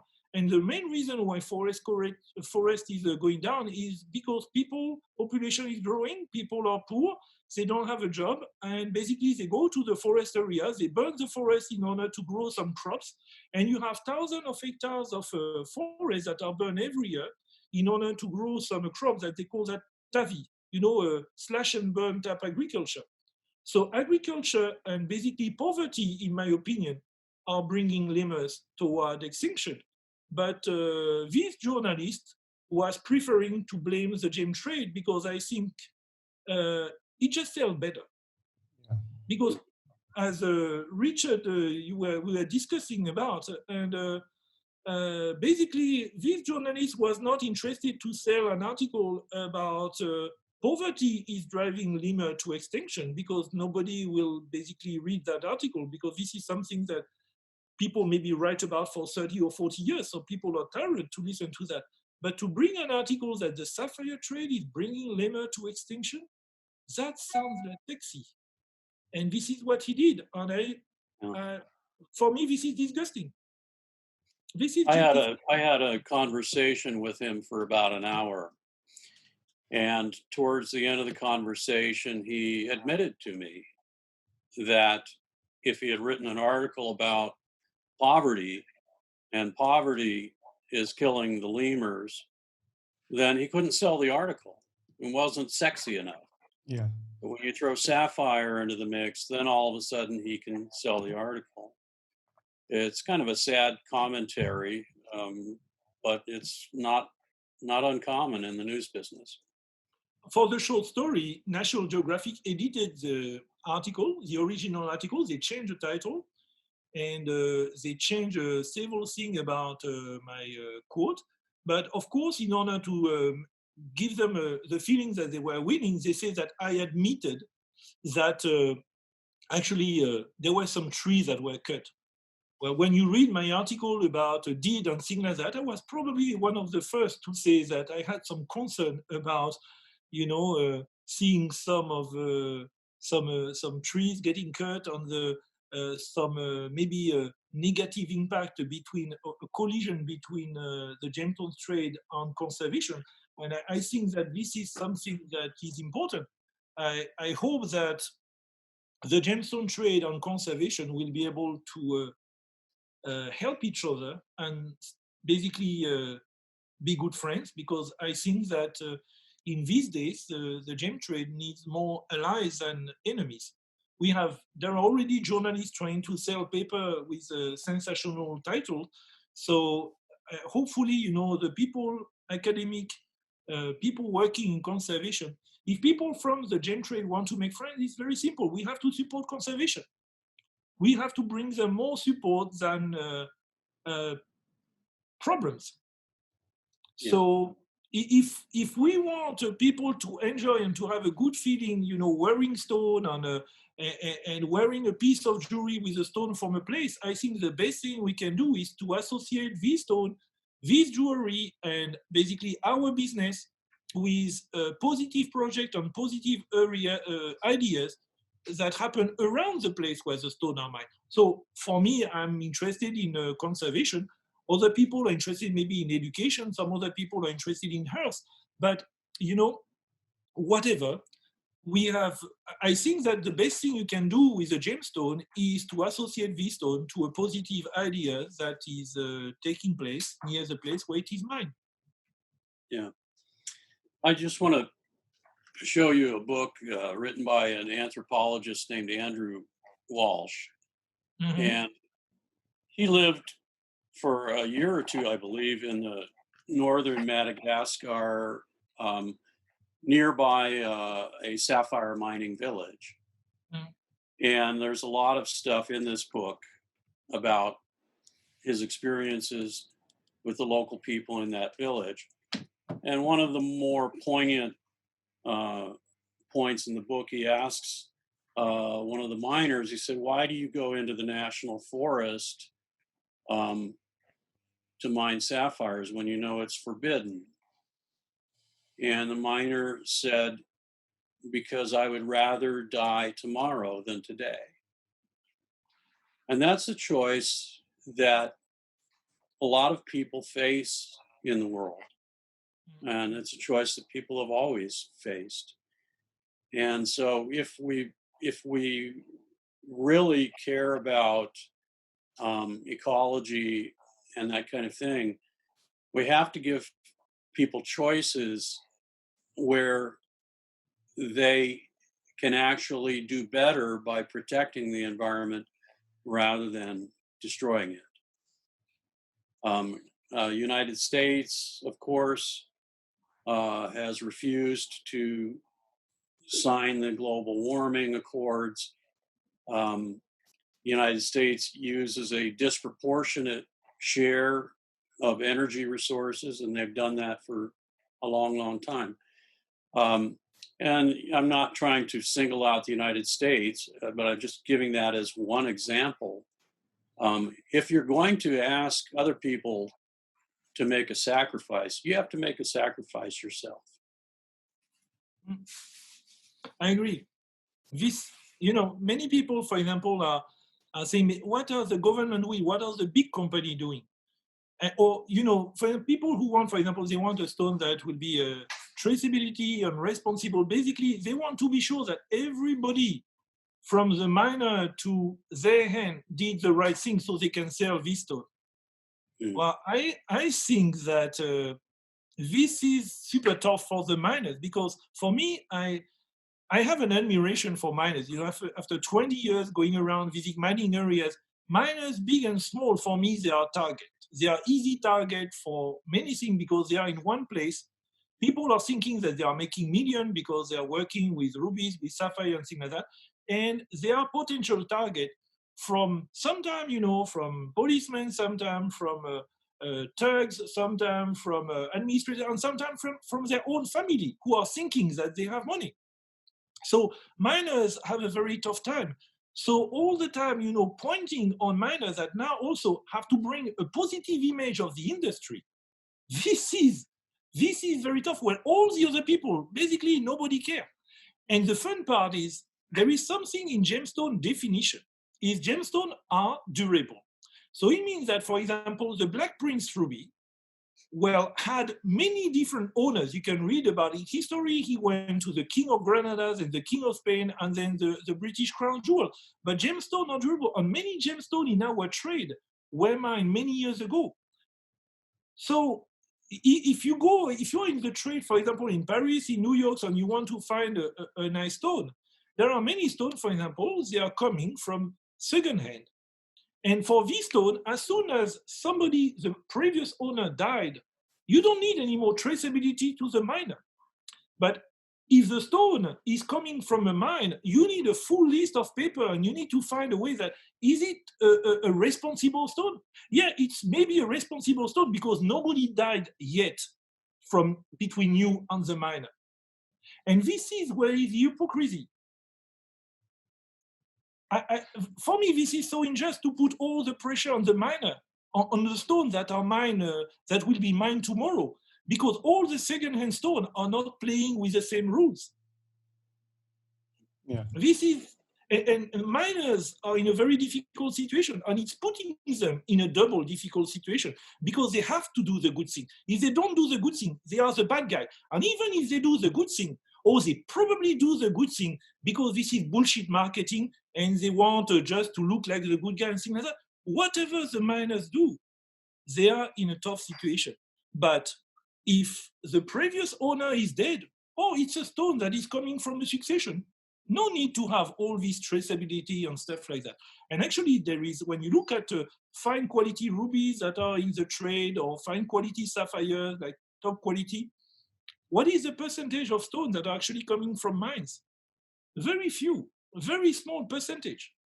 I don't meet a lot of top-end buyers when I go to mine. I'm the only funny guy who go to the mine because I have to provide traceability for lab. When we go together, Richard, we want to go to the mine because we want to get sure that our samples are coming from the mine. So traceability is super important for us on that thing.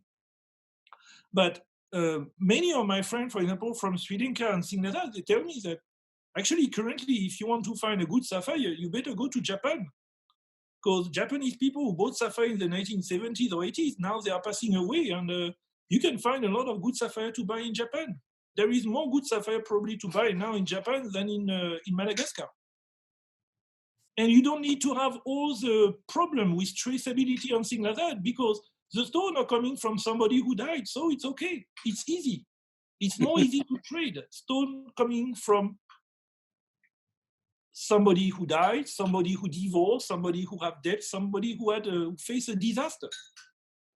So this is where I don't feel very good with all this thing about traceability, responsible stone and things like that, because this is not putting all the stone in the same level. This is putting a very, very tough time on any miner, big or small. And this is making everything more easy for the antique dealers. Because actually, if you want to be a gemstone dealer at the moment, and you want to specialize on fine quality good, the business model is not Indiana Jones. The business model is more like, go for antique dealer, go to the place where people die, people divorce, people face disaster, and buy stone from them.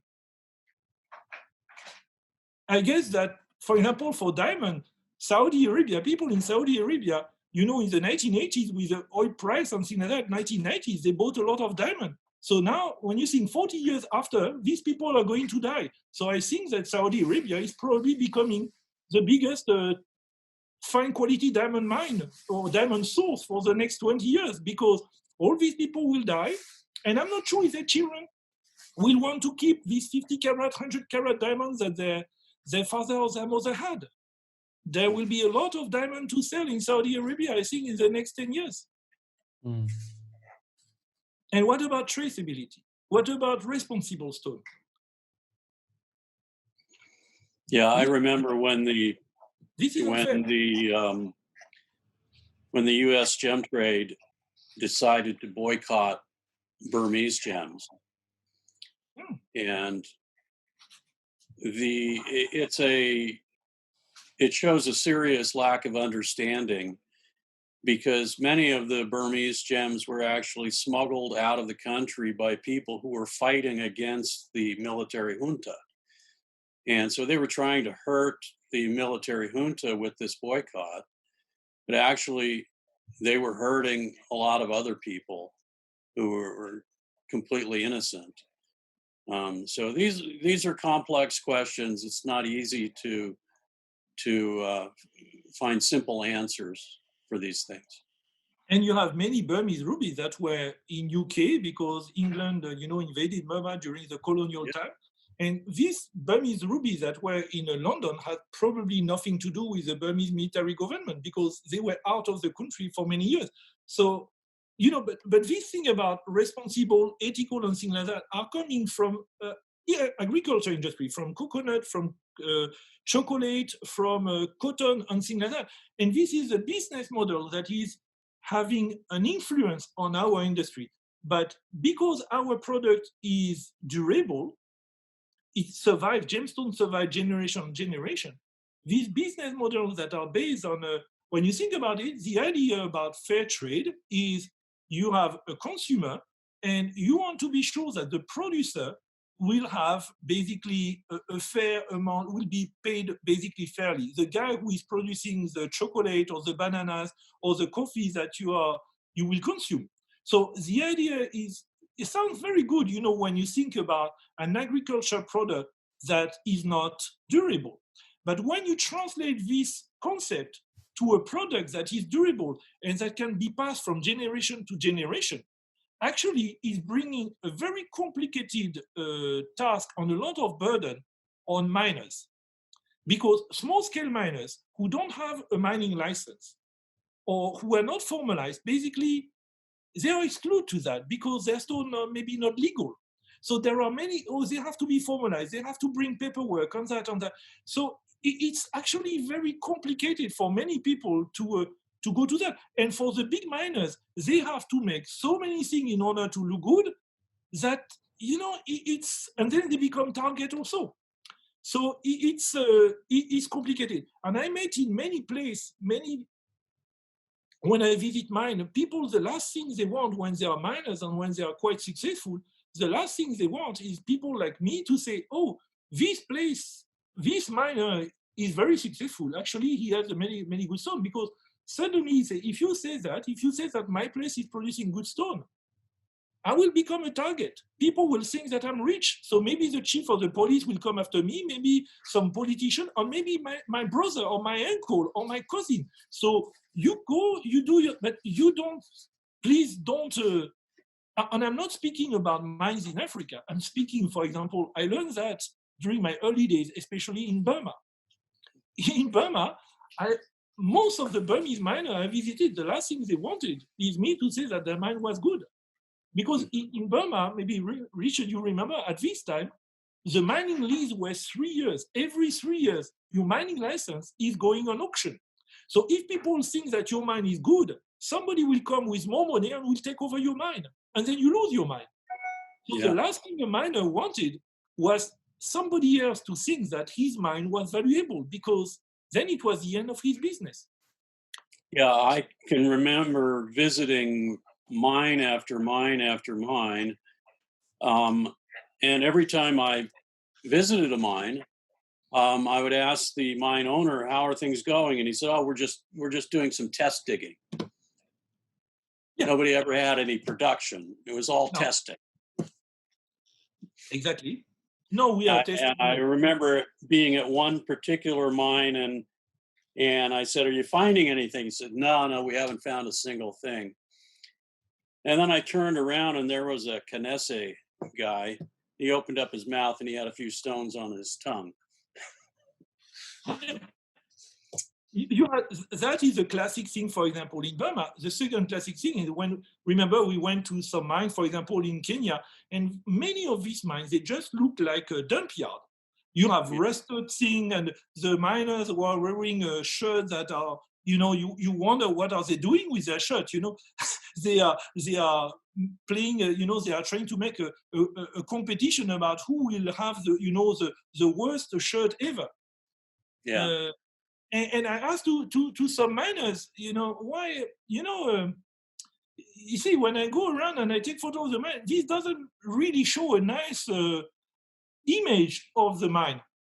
And several miners told me, yeah, but it's safe for me, because the last thing I want is people to think that my mine is good.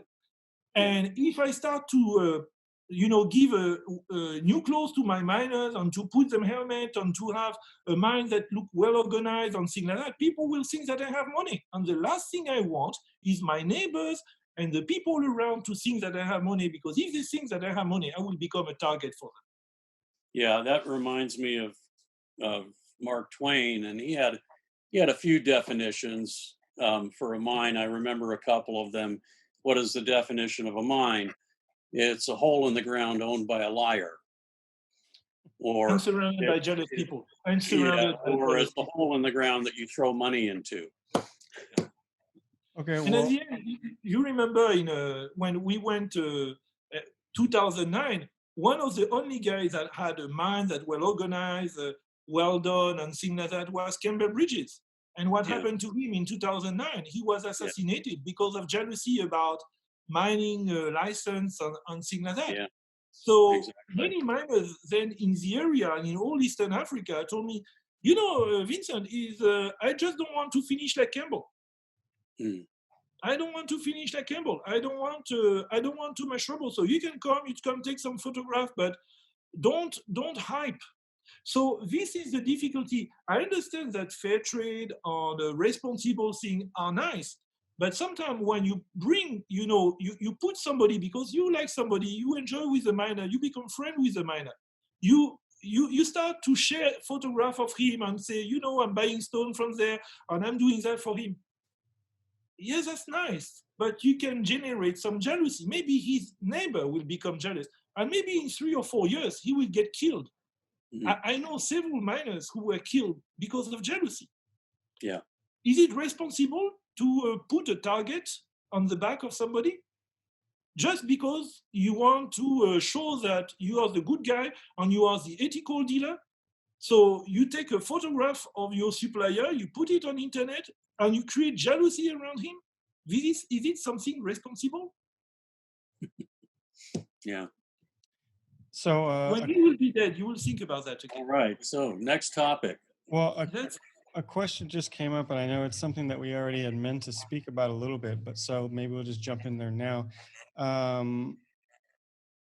Walter Rennemeyer is asking, that we've heard claims that children are working in some mines around the country. Obviously, you guys have been to a lot of different mines in a lot of different countries. Can you speak about this? What have we seen in terms of children at the mines? Vince, go ahead. Well, I don't remember to have seen anything that I will call child labor. I'm visiting mines for nearly 20 years, and I have seen children in mining areas because you have families. So, but I have never seen children working at the mine. Children digging underground. I read that in articles from journalists. Like I read that some journalists explain that the sapphire trade is bringing lemur toward extinction. Yeah, I read that. But did I witness that? Honestly, no. Yeah. I have seen children working in restaurants. Yes, when I went in some restaurant near mining areas, I ordered a meal and it was a kid who was bringing me the plate. But I see that in Thailand also. Yeah. In family business everywhere around the world. So it's not specifically in mining areas, like for example, in Ilakaka in Madagascar, you can see children, for example, in washing areas. You have the father going underground digging, and then you have they bring the stone, digging during the night mainly, and then they bring the stone to the surface, and they bring down the stone near the river, like in the morning, like 9, 10, 11, before the sun to be too strong. And then you have mainly women who are washing, and sometimes also guys, on washing, and then looking through the thing and sorting the stone. And sometimes you have women and they have their children because they are family, and the children usually in place like that, when it's quite established and you have school, sometimes the school open in the morning or the school open in the afternoon. When it's a very new mining village, usually you don't have many children, and they are usually with their mother. So, of course, the kids, when they see the mother, collecting the stone, they will help the mother. Oh, there is a red one, there is a blue one, and things like that. And then there is a journalist coming and will take a photo, and this is the proof of child labor. Great. I think that some journalists are so good to find shade in the desert. Honestly, I don't have seen anything that I will call child labor in J mining area. I read about, for example, we're discussing with Richard in Marilani. Well, I went 5 times to Mariani. I never saw a children in a mining area. I never witnessed that. I don't say it don't exist. I say that so far, I don't have seen that. Well, I know, Vincent, when you and I were in Ratanakiri, we saw the same thing. Men down in holes, men and women going through the piles of dirt, and the kids were kind of playing, running around. Sometimes they'd play in the dirt with their parents, but they weren't working. They weren't at gunpoint. They weren't getting paid. They were just hanging around. I was helping my grandfather and my parents at the farm when I was young. That's the way French government put holidays in France. Summer holidays is for one reason, is to enable the children of the farmer to go to school. So you put holidays when there is a lot of work in the farm, so the children from the farmer can help their family during the holidays, and then the family will agree to send them to school when there is not too much work in the farm. This is the way in Europe the government deal with child labor. You create some holidays, so you free the children to help the family during the holidays, and then the parents will be motivated to send the children at school. So Europe was built on that. And then every time you see a kid, you know, playing with stone near his mother, you call that child labor? Give me a break. You know, when I was younger, when I was 10 years old, I woke up one morning, it was summertime, and I was informed by my parents that I was going to go to work. And I was only 10 years old. And I went to work in my father's store. I was paid a princely sum of 50 cents an hour, which was significantly below the mandated minimum wage. But even at that time, if it was your kids who were working, you could pay them whatever, you know. And that's how I started work when I was 10 years old. Even though I always kid my father about that, but I'm very happy that he did that. Of course, my parents wanted me to learn what work was like. Yeah. They did the same with me. I was helping my father to cut the wood for the fireplace. I was helping to keep the garden steady and things like that. Basically, they were, Vincent, you want to make some coins? Okay, well, and they were teaching me basically the value of money. Like, you know what is money? It's work. You want to get more money, you have to work more. So there was not, my family, they were feeling that it was something important for me to learn that there is no free meal. So you want something, you want to buy a bicycle later, well, you have to work. And then my father was not feeling so great about, making me work. So he said, why don't, I can find you a job. And as soon as I was the age, basically 16, that is the legal age to basically work in France, he arranged for me to work, for example, in a winemaking company, cleaning the bottle before the harvest, or in some agriculture things that he knew. And I spent most of the time, half my holidays, summer holidays, working, and half the other one, basically hanging around with friends and family. But summer holidays for me was 1 month working, so I was able to make some money. And then with this money, if I wanted to buy a motorbike or something like that, I could do that, but I had to put my money. And basically, I had to work and I had to earn it. That's the way I was educated. So when I see families, in Madagascar or in other places, for example, in places like Burma, when I studied gemology in Burma, I was in a class with a young Burmese guy. I was 30 and I had zero experience about gemstone. And there was a young guy, his name was Tuntun, and he was 21. And this guy had already about 15 years experience about gemstone, because he started, helping his grandmother when he was 5 or 6, like a Kanase. His grandmother was going on Kanase. So he was learning gemology, but already he knew that this is a ruby, this is a zircon, this is a garnet, this is a spinel. I say, how you know that? He said, I know because I know. I know, he's so confused. For me, there were 4 red stones, but him, they were not 4 red stones. That's a ruby, that's a spinel, that's a garnet, that's a zircon. And he was right all the time.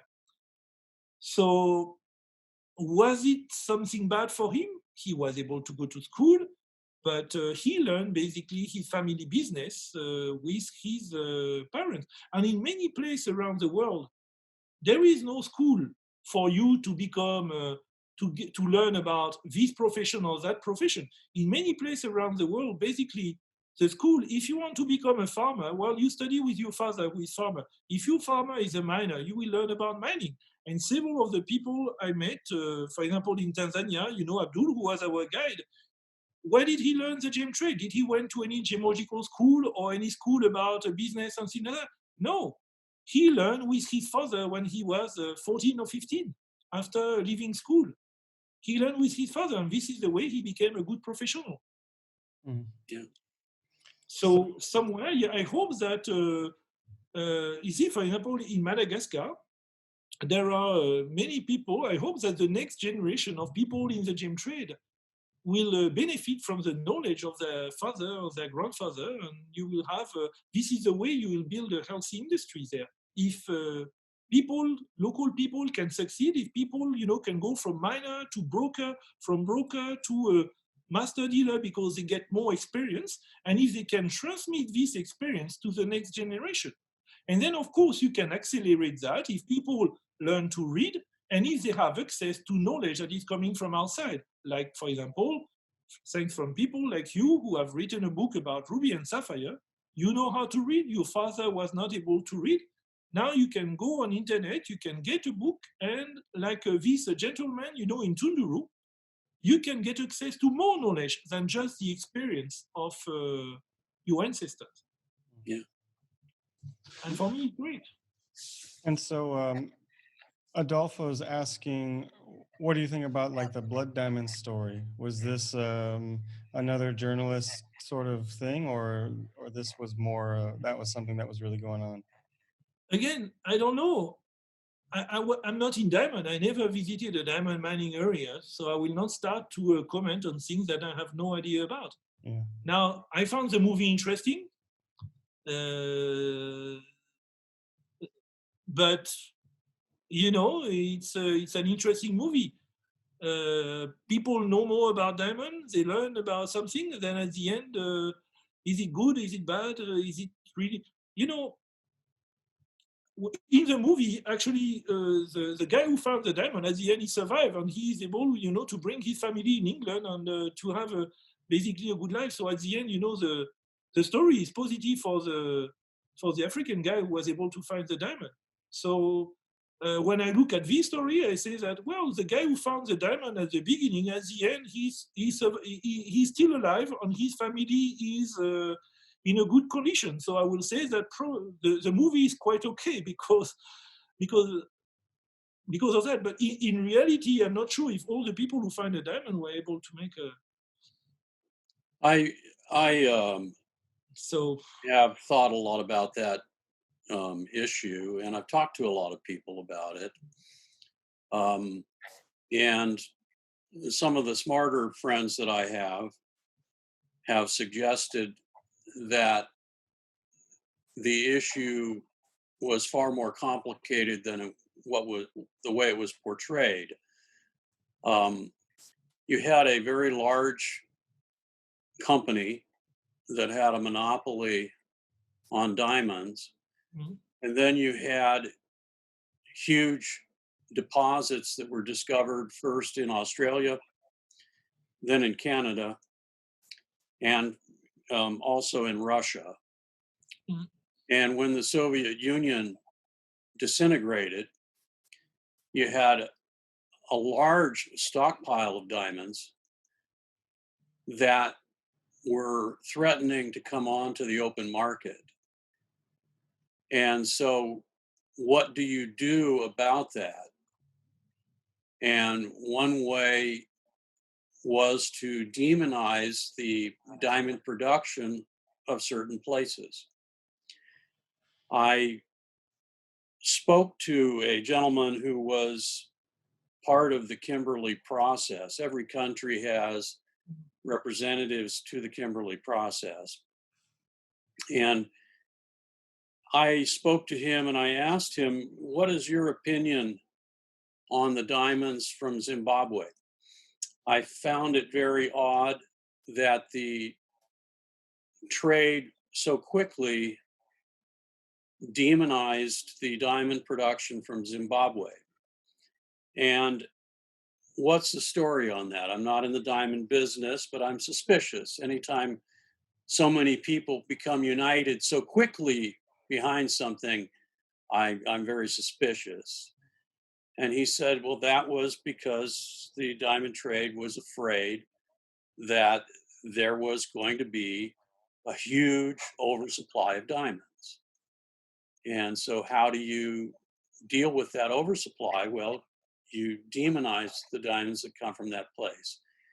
And there, like I said, there have been some people I know that are extremely smart and extremely knowledgeable, and they've suggested to me that the Kimberley process might have been a reaction to the potential oversupply of diamonds with the breakup of the Soviet Union. Whether that's true or not, I don't know. There are people who have written articles about it. There's a professor in Canada who's written quite a fascinating book that deals in part with that issue. It's well worth reading. Let me go grab the book and I'll show you the title.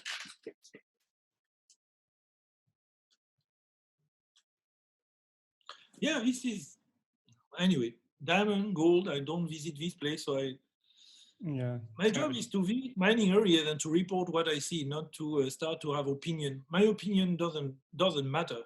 An opinion on place that I never visited, and maybe you ask me my opinion about the last movie from this guy or this guy. It's about the same. It's yeah. Okay. So this is the guy, R.T. Naylor, and his sister was or is in the jewelry business. And he wrote a fascinating article, which you can find online. It's called The Political Economy of Diamonds. And it was published on a website called counterpunch.org. And I highly recommend, if you're interested in that kind of subject, that you read his article, The Political Economy of Diamonds. Okay. What was the name of the book that you just held up? It's called The Satanic Purses. Okay. Yeah, satanic persons. Cool. And so, you know, these are big questions. Yeah. People always like to say that, oh, these kind of conspiracies, they could never happen. You could never keep this quiet. I consider myself a student of history, and I'm aware of a conspiracy that occurred in the 1940s that thousands of people knew about, and yet it was entirely successful, and that was the Normandy landing on D-Day. And that was so successful that Hitler kept his panzer divisions in the Pas-de-Calais for, I think, 3 days after the invasion, because he had been tricked so thoroughly into believing that the invasion was coming in another place. And so it is possible to have conspiracies. They can involve tens, hundreds, thousands of people, and they can be successful. Okay, so let's switch it up just a little bit. Richard, I know you have some interesting statistical stuff to show us. I think maybe now's a good time to check that out. Okay, let me see if I can work this right. I'm going to share my screen.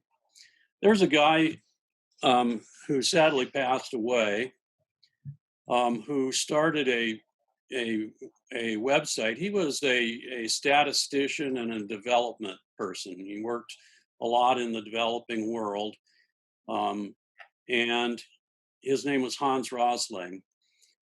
And he developed tools that were eventually purchased by Google.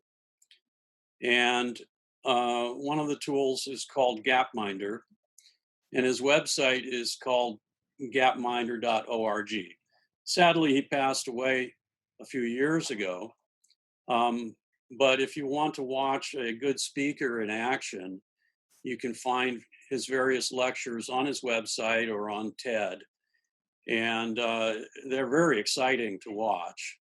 He was a thrilling speaker, and his ideas are quite revolutionary. So I'm going to share my screen now from the website. It's called gapminder.org. And so this is one of the basic tools that he developed, which shows you the life expectancy, which is the vertical axis, and income level, which is the horizontal axis. And all these little bubbles that you see on the screen represent countries. The bigger the bubble, the bigger the population of the country. And then they're color coded according to the continents. And so the blue bubbles are Africa, the red bubbles are Asia, Europe are the yellow bubbles, and the green bubbles are North and South America. And this is the way it looks as of 2019. You can see that there's a general trend, that the trend is that as you get more money, you live longer. But the data on this website goes far beyond just that idea. And what's really cool about it is you can actually map countries and you can go back in time. So let's take a look at 3 countries. I'm going to select China.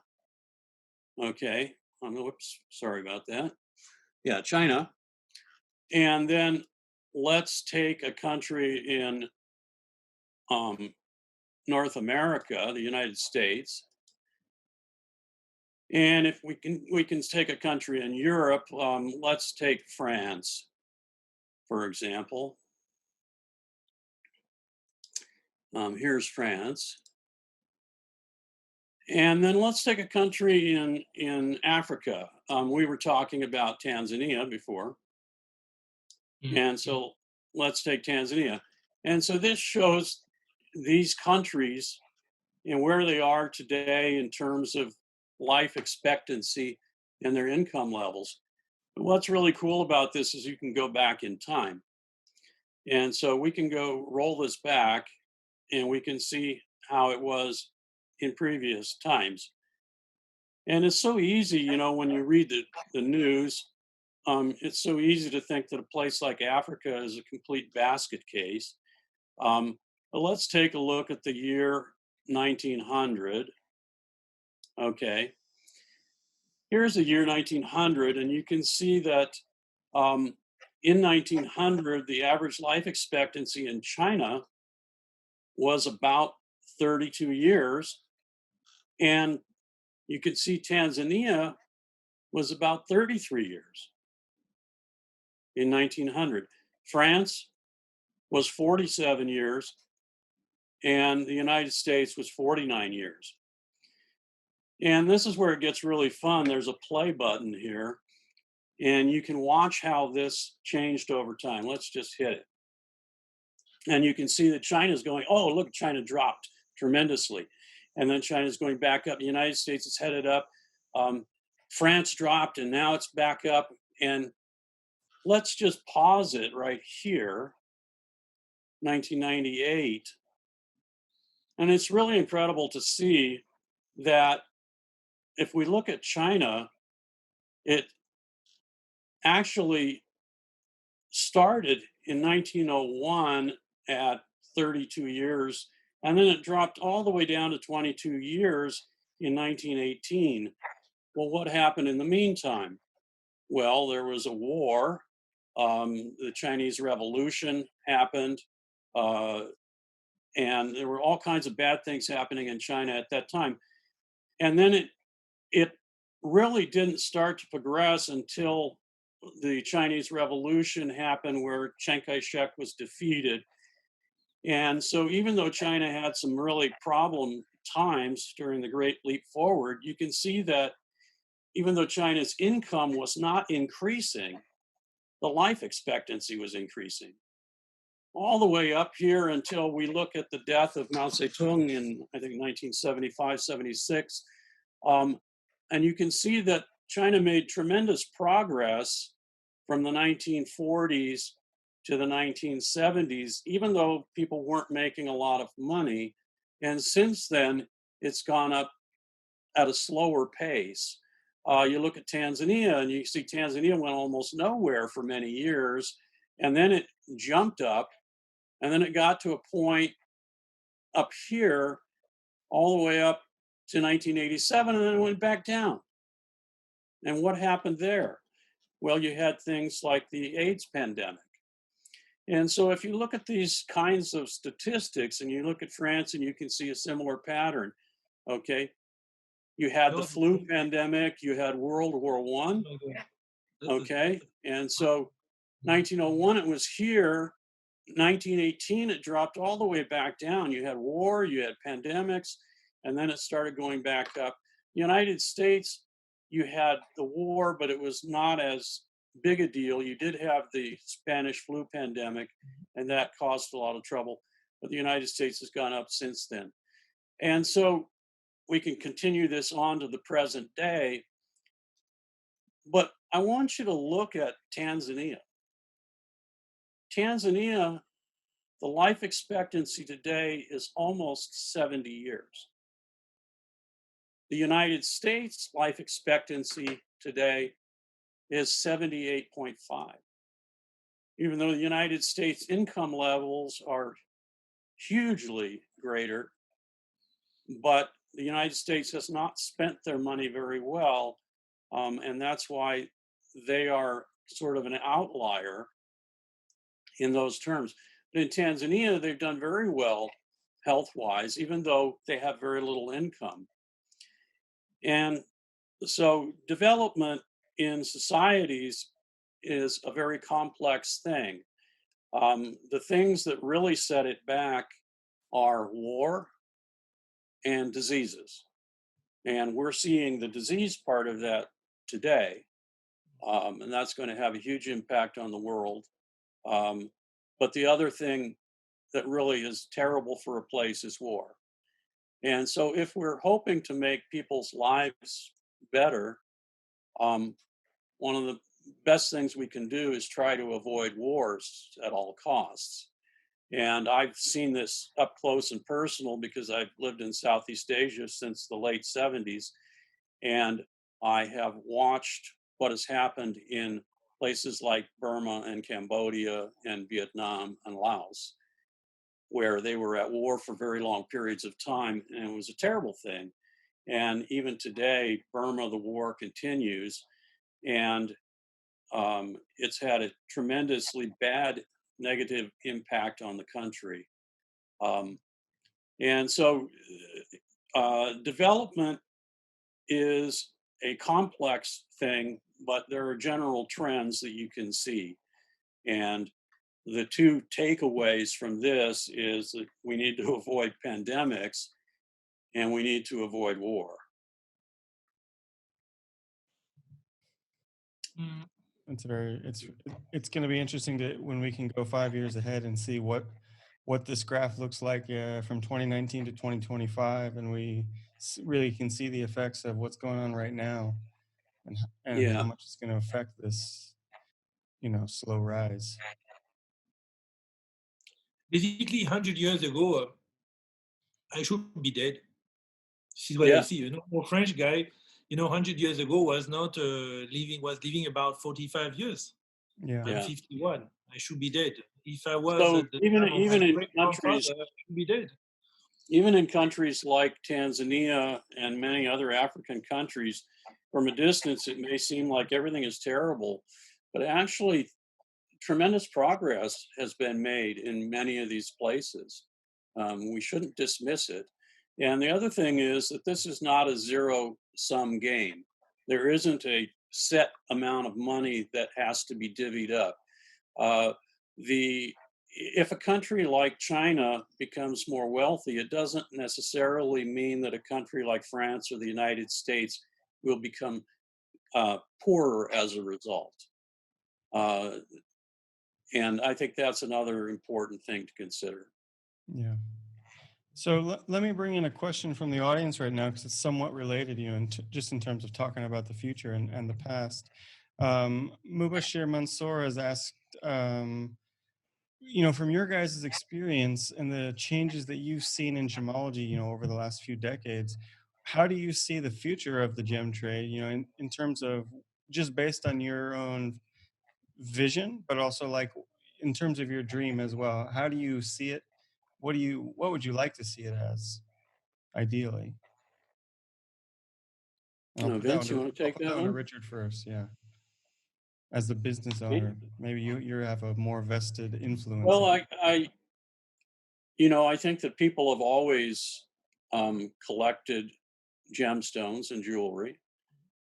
And while people have a lot more ways to spend their disposable income today, there is still something special about gemstones. There's a lot of beautiful things in the world, but most of that beauty is very ephemeral. You see a beautiful flower, it wilts. You see a beautiful person, they get old, they die.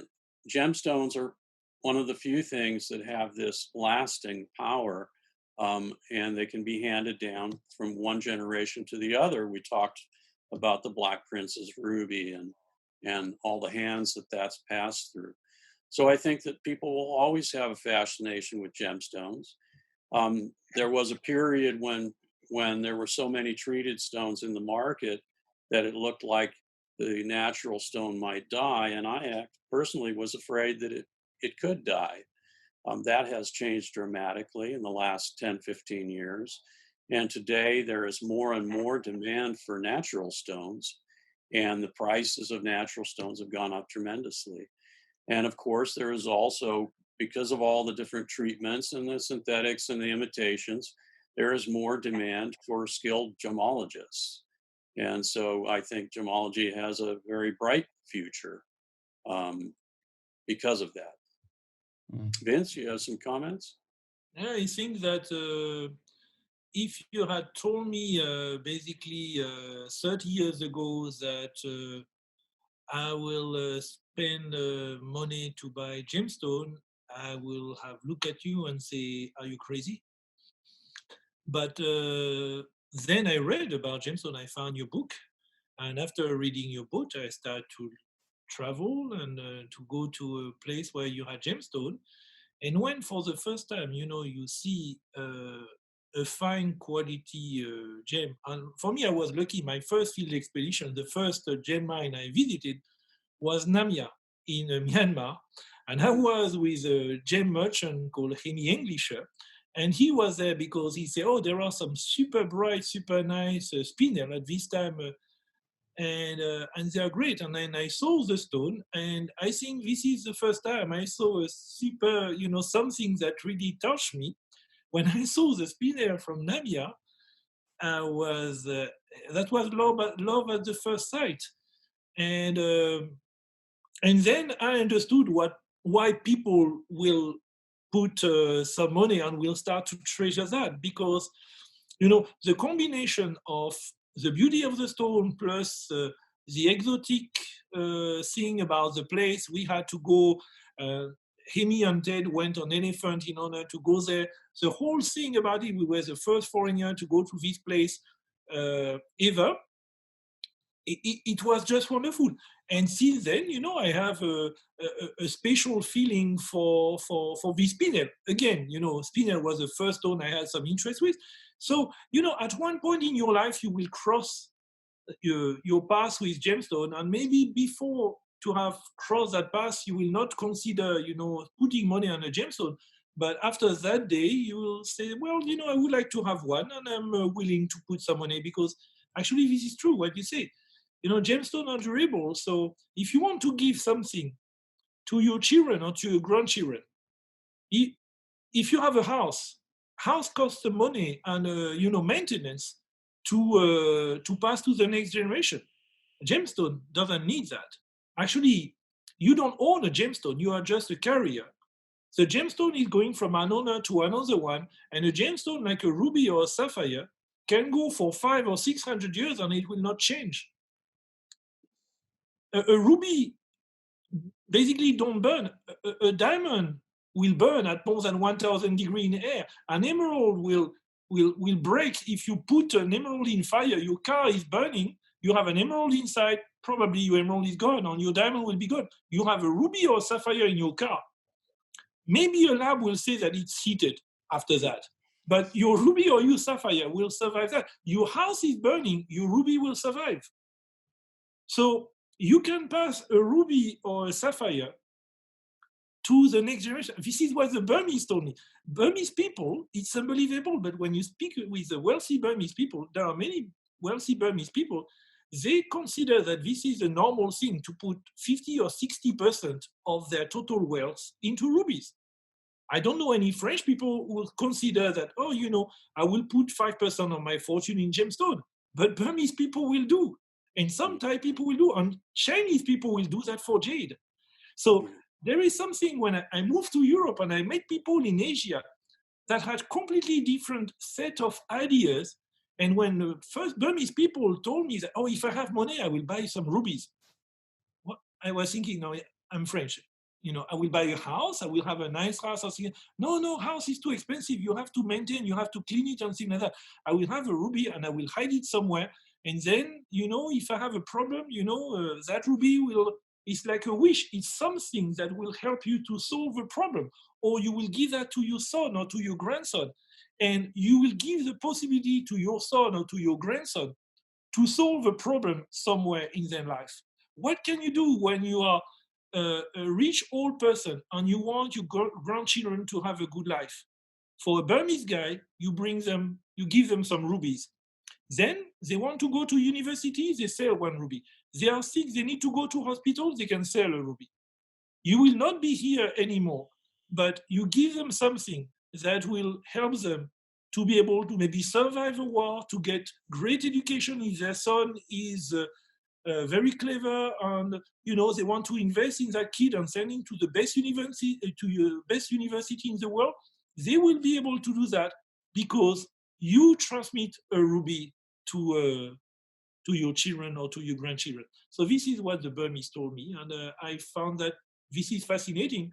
And for that reason, I think that people will continue to love gemstone. If the world is unstable, I think that your house might burn, your bank account can collapse because the currency go down. But some of the Burmese and the Chinese people that I know told me, well, rubies and jade, I can have 50% or 20% of my whole fortune in my pocket, and I can go to any country in the world with that in my pocket, and I can start again life there when the situation will be better. Yeah, and certainly, I think 6 months ago, people wouldn't have thought about that much, but I'm sure a lot of people are thinking about that today. Yeah. Yeah. So as you say, I think that, gemology is, there will be probably some, gemology has a future, the gemstone trade has a future. But of course, maybe now, these days, many people are more thinking about what I will eat tomorrow, especially in mining areas where you have a lot of issue because if there is no buyer to buy the stone, for example, when you are in a gem producing area, when you ask to a Madagascar guy, what is the use of a gemstone? And I met several miners or dealers and they were looking at me and they were thinking, well, a gemstone is something that is sold, that you can sell. The use of a gemstone is something that you can sell. Mm. And for that, On you a- need buyers. On a When you different don't have buyers- note, on a slightly different note, Andrew Walsh, the anthropologist who lived in northern Madagascar, he said that when he went up to that sapphire mining village, he said that the local people thought that there must be some secret use for sapphire. Oh, yeah. Because they could not understand why people would pay huge amounts of money for stones that were very dark blue. They weren't that pretty, when you could get very pretty glass beads for nothing. And so many of the miners that he talked to, they believed that there had to be some kind of secret military use for these sapphires. Yeah, this is something very common in Madagascar. Yeah. This is actually very common in Madagascar because, especially with sapphire, because I found out that sapphire were first found in Madagascar in Andilamena area in the south, where the French during the colonial time were mining uranium. Yeah. Sapphire sometimes associated, with rock near pegmatite, and in the south of Madagascar near Andilamena, you had a geological camp from a French geological camp right on the sapphire deposit, and you have several uranium mines. So people in the south of Madagascar remember that, French and foreigners were coming and they were digging for stones. So they transmit that to their children. And then in the 1990s, when foreigners came back and paid crazy price for the blue stone, and when these people were saying, well, this is to make jewelry for women to be pretty. And the people in the village say, yeah, do you think that we are stupid? So you have these stories in Madagascar. Regularly, when I go to mine area and then I spend time with miners in Madagascar after 1 or 2 or 3 days, when we are around the fire, camping somewhere, and you start to discuss with people, and then people say, Vincent, can you tell me what is really the use for ruby or sapphire? Is it to make nuclear weapon or to make laser? Because they also heard the story about ruby are useful for laser. Yeah. And, so they think, many people think that this is actually the real use for gemstone, because they have a problem to understand that a stone can worth as much as 200 cattle or 1,000 cattle. For them, it's impossible. Why people will put 1,000 cattle to decorate, the ear of a woman? It doesn't make sense. So there should be another explanation. Yeah. And the more you tell them that, no, this is for jewelry. Oh, it should be really something that is really super useful. Yeah. So, sometimes the more you try to explain, the less they believe you, because they have their own conspiracy theories. Yeah. Yeah. Well, should we? We're getting close to 3 hours. Should we just do a few more questions and wrap it up, or do you guys want to go into some more stories? A few more questions and wrap it up. Okay. Well, a couple people had asked this, so I'll just put it out there. This is almost back to the beginning when we were speaking about taking people on trips. Do you guys know of any groups that are basically taking people, to different gem mining localities, as a sort of a field trip? Yeah, you have some association. For example, the French Gemological Association was organizing every 2 years some travel to gem producing areas. So if you were a member of that association, you could do. Trade association like the ICA, if you are a member of the ICA, International Cornerstone Association, at the time of the Congress, usually after the Congress, they organize a tour. So if you are a member of some trade association, there are some things like that. And you have also some private people who are organizing tours, like in Sri Lanka, in places like that. You have some people who are taking people in gem producing area to visit place. Okay. It depends a lot on the place that you want to go to. Yeah. A place like Tanzania, it's difficult to just walk into a mine. Whereas a place like Thailand, you can walk into a mine and nobody will say anything to you. Yeah. Sri Lanka is similar to that, where it's very easy to go and visit a mine in Sri Lanka. So different countries have different situations. If you are in a place like Tanzania, you kind of have to organize things a little bit better. Tajikistan, certainly you need to organize things in advance. But for a place like Sri Lanka, that's one of the easiest places to visit. It's a beautiful country. Many things for tourists to do there.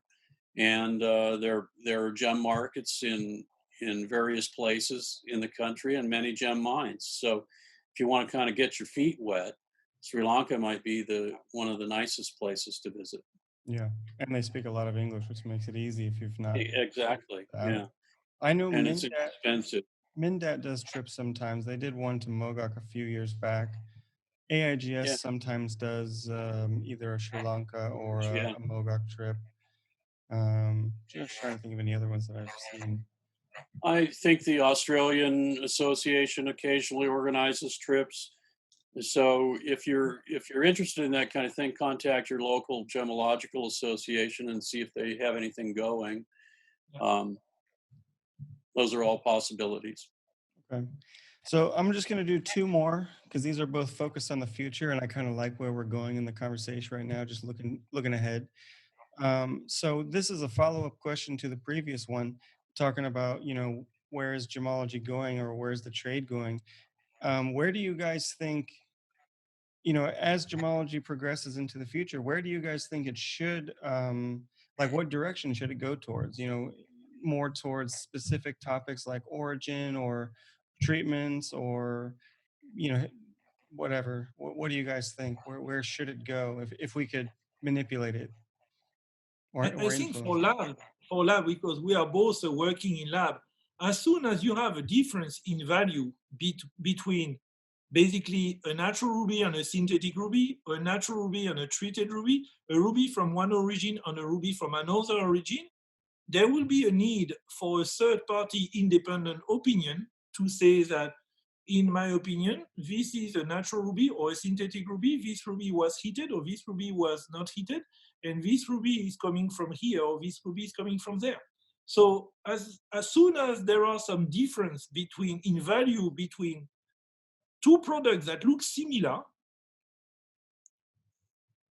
there will be a business in gemology. And the lab are not choosing about that. Usually traders decide to pay more for this compared to that. And because of that, basically labs are in business, because the trade is working on basically trust. But to enable trust in the trade, you need two things. Number one, you need education. People need to know what they are buying and need to know what they are selling. So this is the business of education. And then you need to have independent third-party companies like a lab who can provide their opinion on the nature of the product. So like that, the buyer will be able to buy with confidence. So the business of the lab is to provide confidence in the trade, making a statement that we believe that this ruby is natural. There was some indication of heat treatment, and we believe that it's coming, let's say, from there. So the future of gemology, as long as there will be a difference in value between two things that look similar, this will be something of gemological interest. Okay. Because it will be something of trade interest. And Richard, what do you think as a lab owner? I always remember what the Niels Bohr said, the Danish physicist. He said predictions are difficult, especially regarding the future. Yeah. And so I really don't know where things will go. It's very hard to say. But as Vince said, when there is a difference in value, then buyers like to have a third-party opinion. The difficulty that labs have is that they're being asked to do things that are scientifically either impossible or unreliable. And so gemologists get a lot of criticism because they can't come to agreement on certain things. But the reality is that the things that labs are being asked to do by dealers, for example, blue sapphire, among the major metamorphic deposits, in many cases, it's impossible to separate them. Sri Lanka versus Madagascar and some of the other places as well. But dealers will not accept that as an answer. So if we say it's either from Sri Lanka or Madagascar, and there's a small chance it could be from Burma, no dealer is going to accept that. And so the labs are forced to make a guess. It's the best guess that they can make, but it is a guess. And then the dealers are upset. Well, why aren't you in agreement on this? Well, yeah, there you go. I knew we'd find a spot for Huxley, and there it is. Sometimes we just don't know yet. So, yeah. So maybe, just to continue on with that question, I mean, maybe at some point in the future, in the dream future, all labs can agree on something or other, and people will feel more, I guess, comfortable and confident with, these kinds of questions that we have for the trade? Or Define what is a lab. Please well, define what is a lab. I'm just saying hypothetically, Yeah, but on the big picture. as long as there are labs and lab, there are labs where there is not, the owner is not even a gemologist. There is no gemologist working in the lab, and they call their business a lab. So you have labs from people who are totally unqualified, who are issuing paper, and you have labs with people that have an expertise on that, and instrumentation is totally different. So you have labs and labs. Some labs are able to do things that other labs are not able to do things. But some people in the trade just consider that a lab is a lab, but there are many different of labs, different type of lab.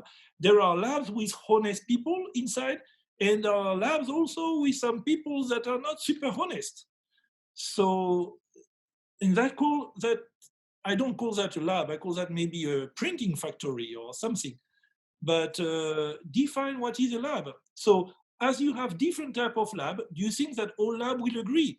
If you have, for example, 10 lab, 9 lab will agree. Maybe lab number 10 will find that there is a commercial advantage not to agree with the 9 other one. So I will be the nice guy and portray the 9 other one as the bad one.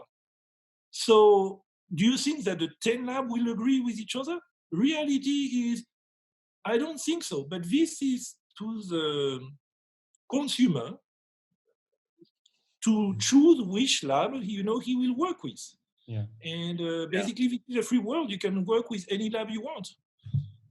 We have an article on our website. I'm not trying to do self-promotion, but we have an article on our website about how to choose a lab. And so for people who are interested, they can read that article. There are certain things that you look for, as Vince, described a few of them. So, okay. There are some labs who do research. There are some labs who publish articles. Read the articles that this lab are publishing, and then you have a good idea about which lab you are facing. And there are some labs, they don't do at all that. So then, think about it. Think about it. Okay, so let's do, this will be the final question. I'm going to try and merge 3 different questions into one, all kind of speaking about, where are things going? So we've touched on this a lot, in different ways, and maybe we can just try and sum it up, I guess. But so there's this idea that the value of the gemstone has changed over the years, and I'm not speaking about money. I'm speaking about cultural value. Going from something like in what Vincent you were saying, people in Mogok are putting 50% of their income into rubies, whereas we know now in the West maybe people are putting 50% of their income into like phones and computers and stuff. So we see that the value is changing in certain cultures, and it has been and probably will continue to change over the years. What can we do from our side of the trade to kind of help keep instilling an interest and an education into the future generation, the millennials and younger, so that, in some unforeseeable future, there is still a trade and there is still a young generation that wants to have, or that has a idea that there's a value in investing their time and their money and their appreciation into gemstones. Sorry, that was a little convoluted. That was 3 in 1. I will say that basically I hope that people will do what Richard did, basically publish about what they love. If Richard wrote this book about ruby and sapphire, he has a passion for ruby and sapphire. He wrote his book about ruby and sapphire. When I read the book about ruby and sapphire, I was amazed, and I decided to turn my career into gemology because of that. I think that when you write and when you communicate about what you love, it's very powerful. Of course, there are many people who start to they will speak about negative things because maybe negative things are hype, or people are willing to be interested about, oh, there is somebody who died, or there is that, or there is that.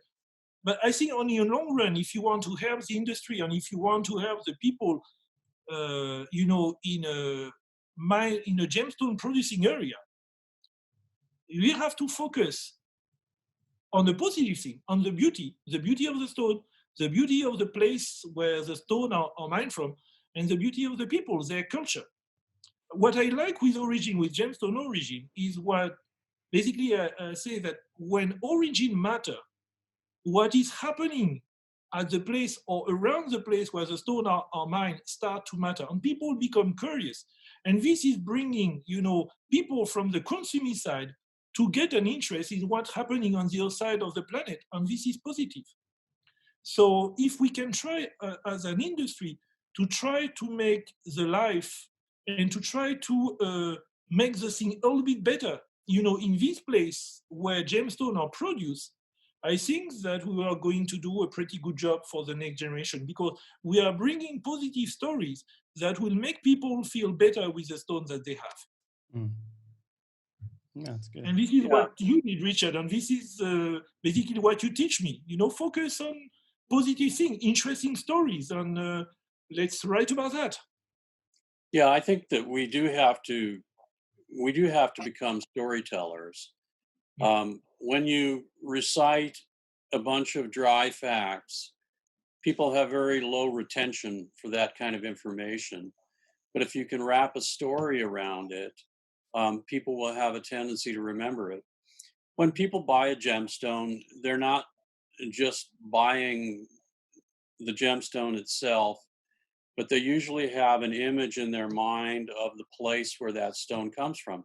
So if they're buying a Sri Lankan sapphire, they're probably thinking about, oh, that's a place where there's jungles and there's some elephants and stuff like that. When they buy a stone from Kenya, they're thinking, oh, that comes from the place where they have the lions and the Maasai people.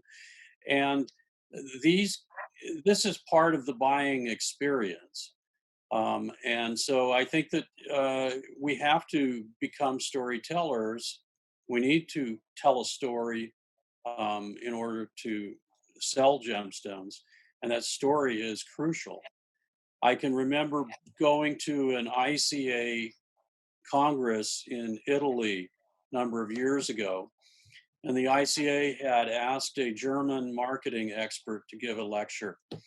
They gave him a lot of the trade's advertising and asked him to analyze the advertising and give some commentary.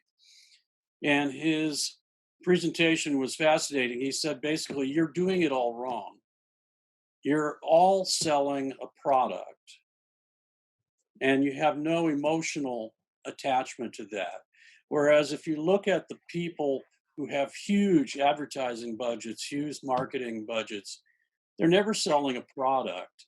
They're selling some kind of benefit that you will get from having that product. They're selling an emotion to you. Yeah. And that's, if you look at the advertising that is done in our trade, you find that almost everyone is simply selling a product.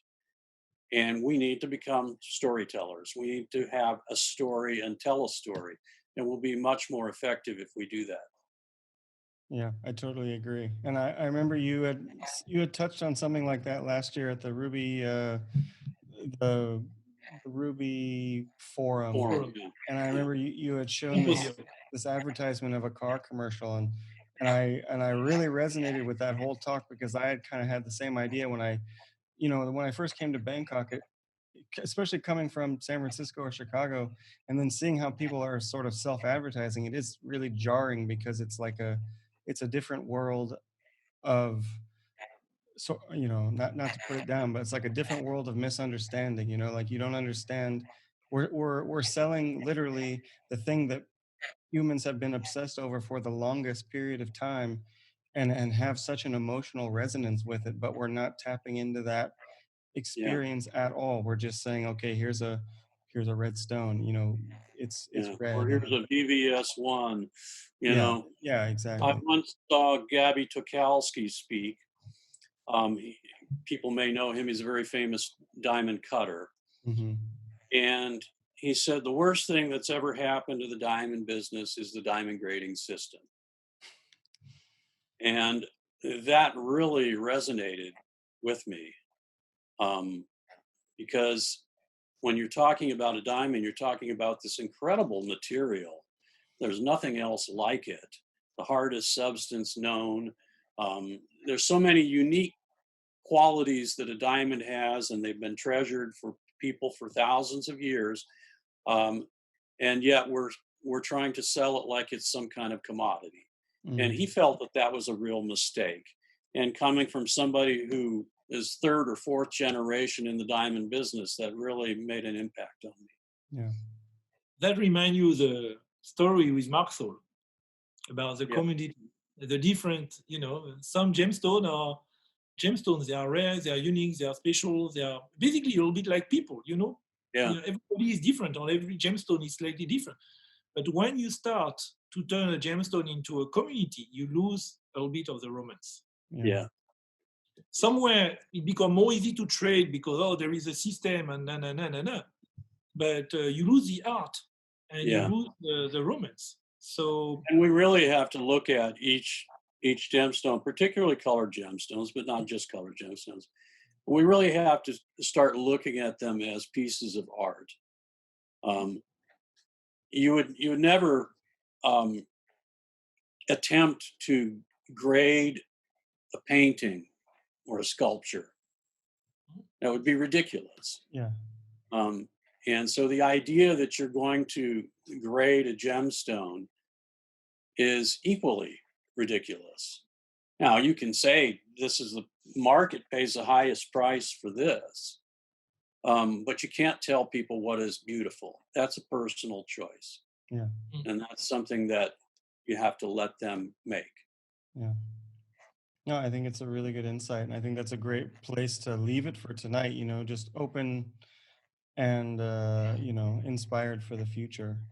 So, Richard, before we go, I know we showed this slide already, but and I'm sure everyone here knows that you have these incredible books done, but maybe they don't know that you have a new one. And yeah, you can. Yeah, You wanna... this book is our latest book, and it's devoted to really the intersection between gemstones and people and places. Mm-hmm. And as we've traveled around the world, we've seen so many incredible things. We've met so many wonderful people, and so we tried to capture that spirit in this book. And that's the idea behind it. We call it Humanitarian Gemology because I've always felt that the most fascinating part of the gemstone business and gemology is the people that you have a chance to meet. And that is the real beauty for me of this business. Yeah. You walk out in the street in Bangkok and you will encounter people from Africa. You will encounter Jewish people from Israel, Muslim people from all around, Indians, Chinese, you name it, Europeans, whatever. It's just such a melting pot, and that's a beautiful part of our industry. Yeah, it's great. I know for me, I had that exact same feeling the first time I ever went to a gem show. It was in a small town outside of San Francisco. A friend took me there.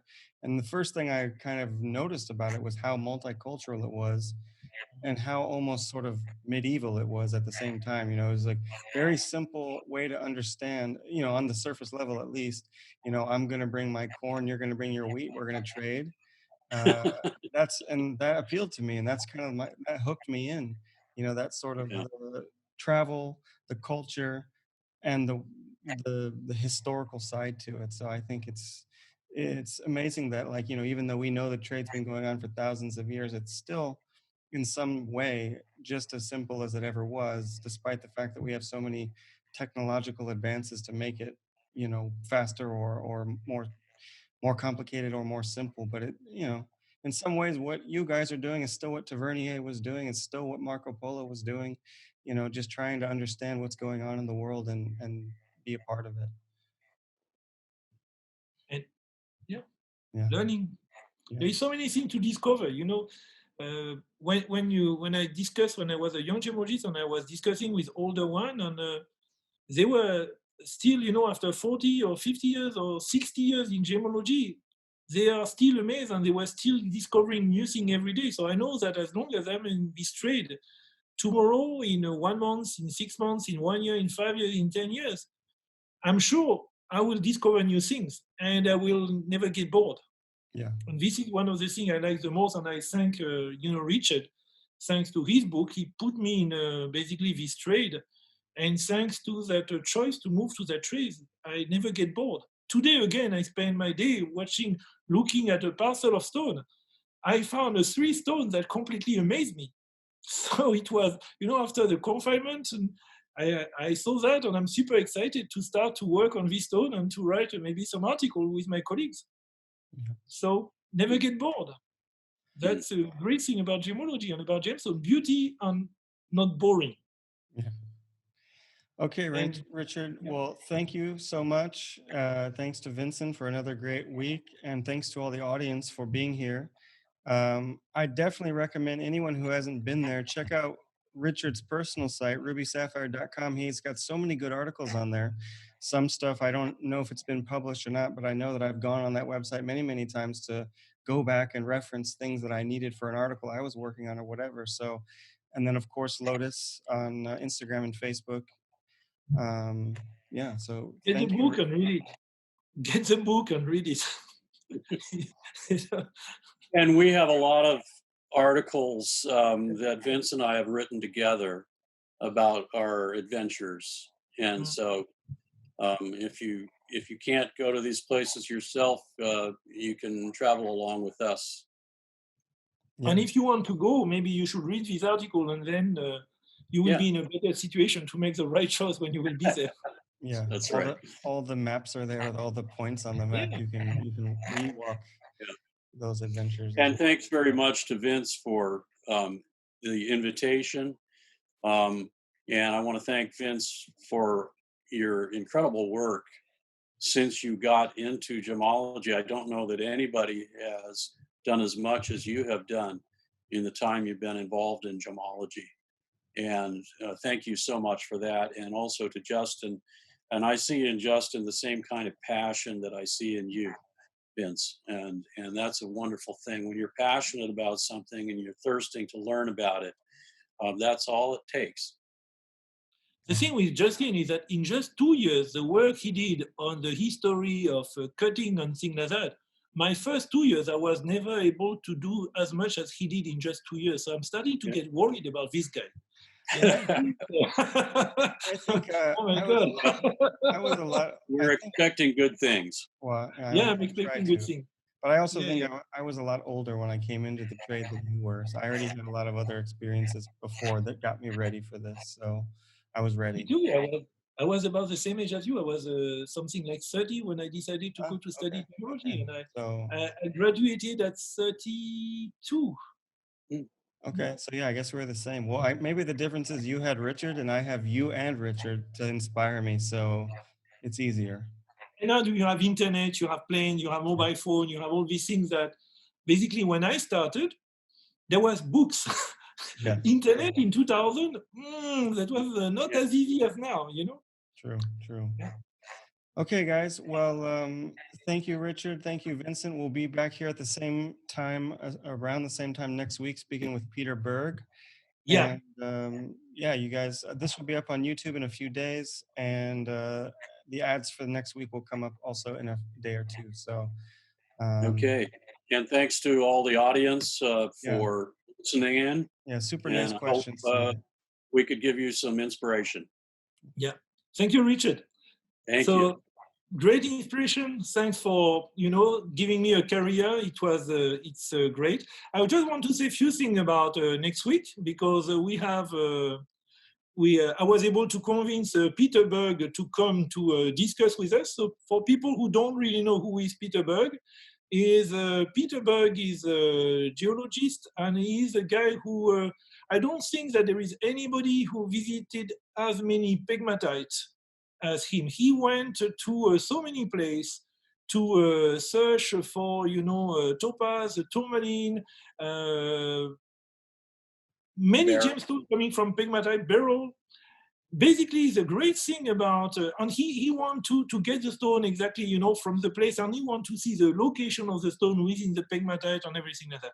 I'm more focused, because of Richard, on ruby and sapphire. So basically, the great thing with Peter is I spent the past 20 years visiting mine, and he spent the past 20 years visiting mine, but we were not visiting the same one. Except a very few, there are few localities where basically our worlds are crossing, but every time we meet and we enjoy to have lunch and things like that together, we are telling each other a story and we become very good friends. So I was discussing with Peter, and I said, Peter, the kind of story we are telling to each other when we have lunch, maybe we should have a webinar about that, and we continue the discussion, because basically it would be the intersection between the ruby sapphire spinel world and the world of pegmatite. And actually, there is a connection. So you will maybe find out about that next week with Peter. I'll look forward to that. Will be Okay, fun. guys. Well, see you around Bangkok. Yeah. Ciao. Okay. See you. Good night. Have a good day. Goodbye. Night.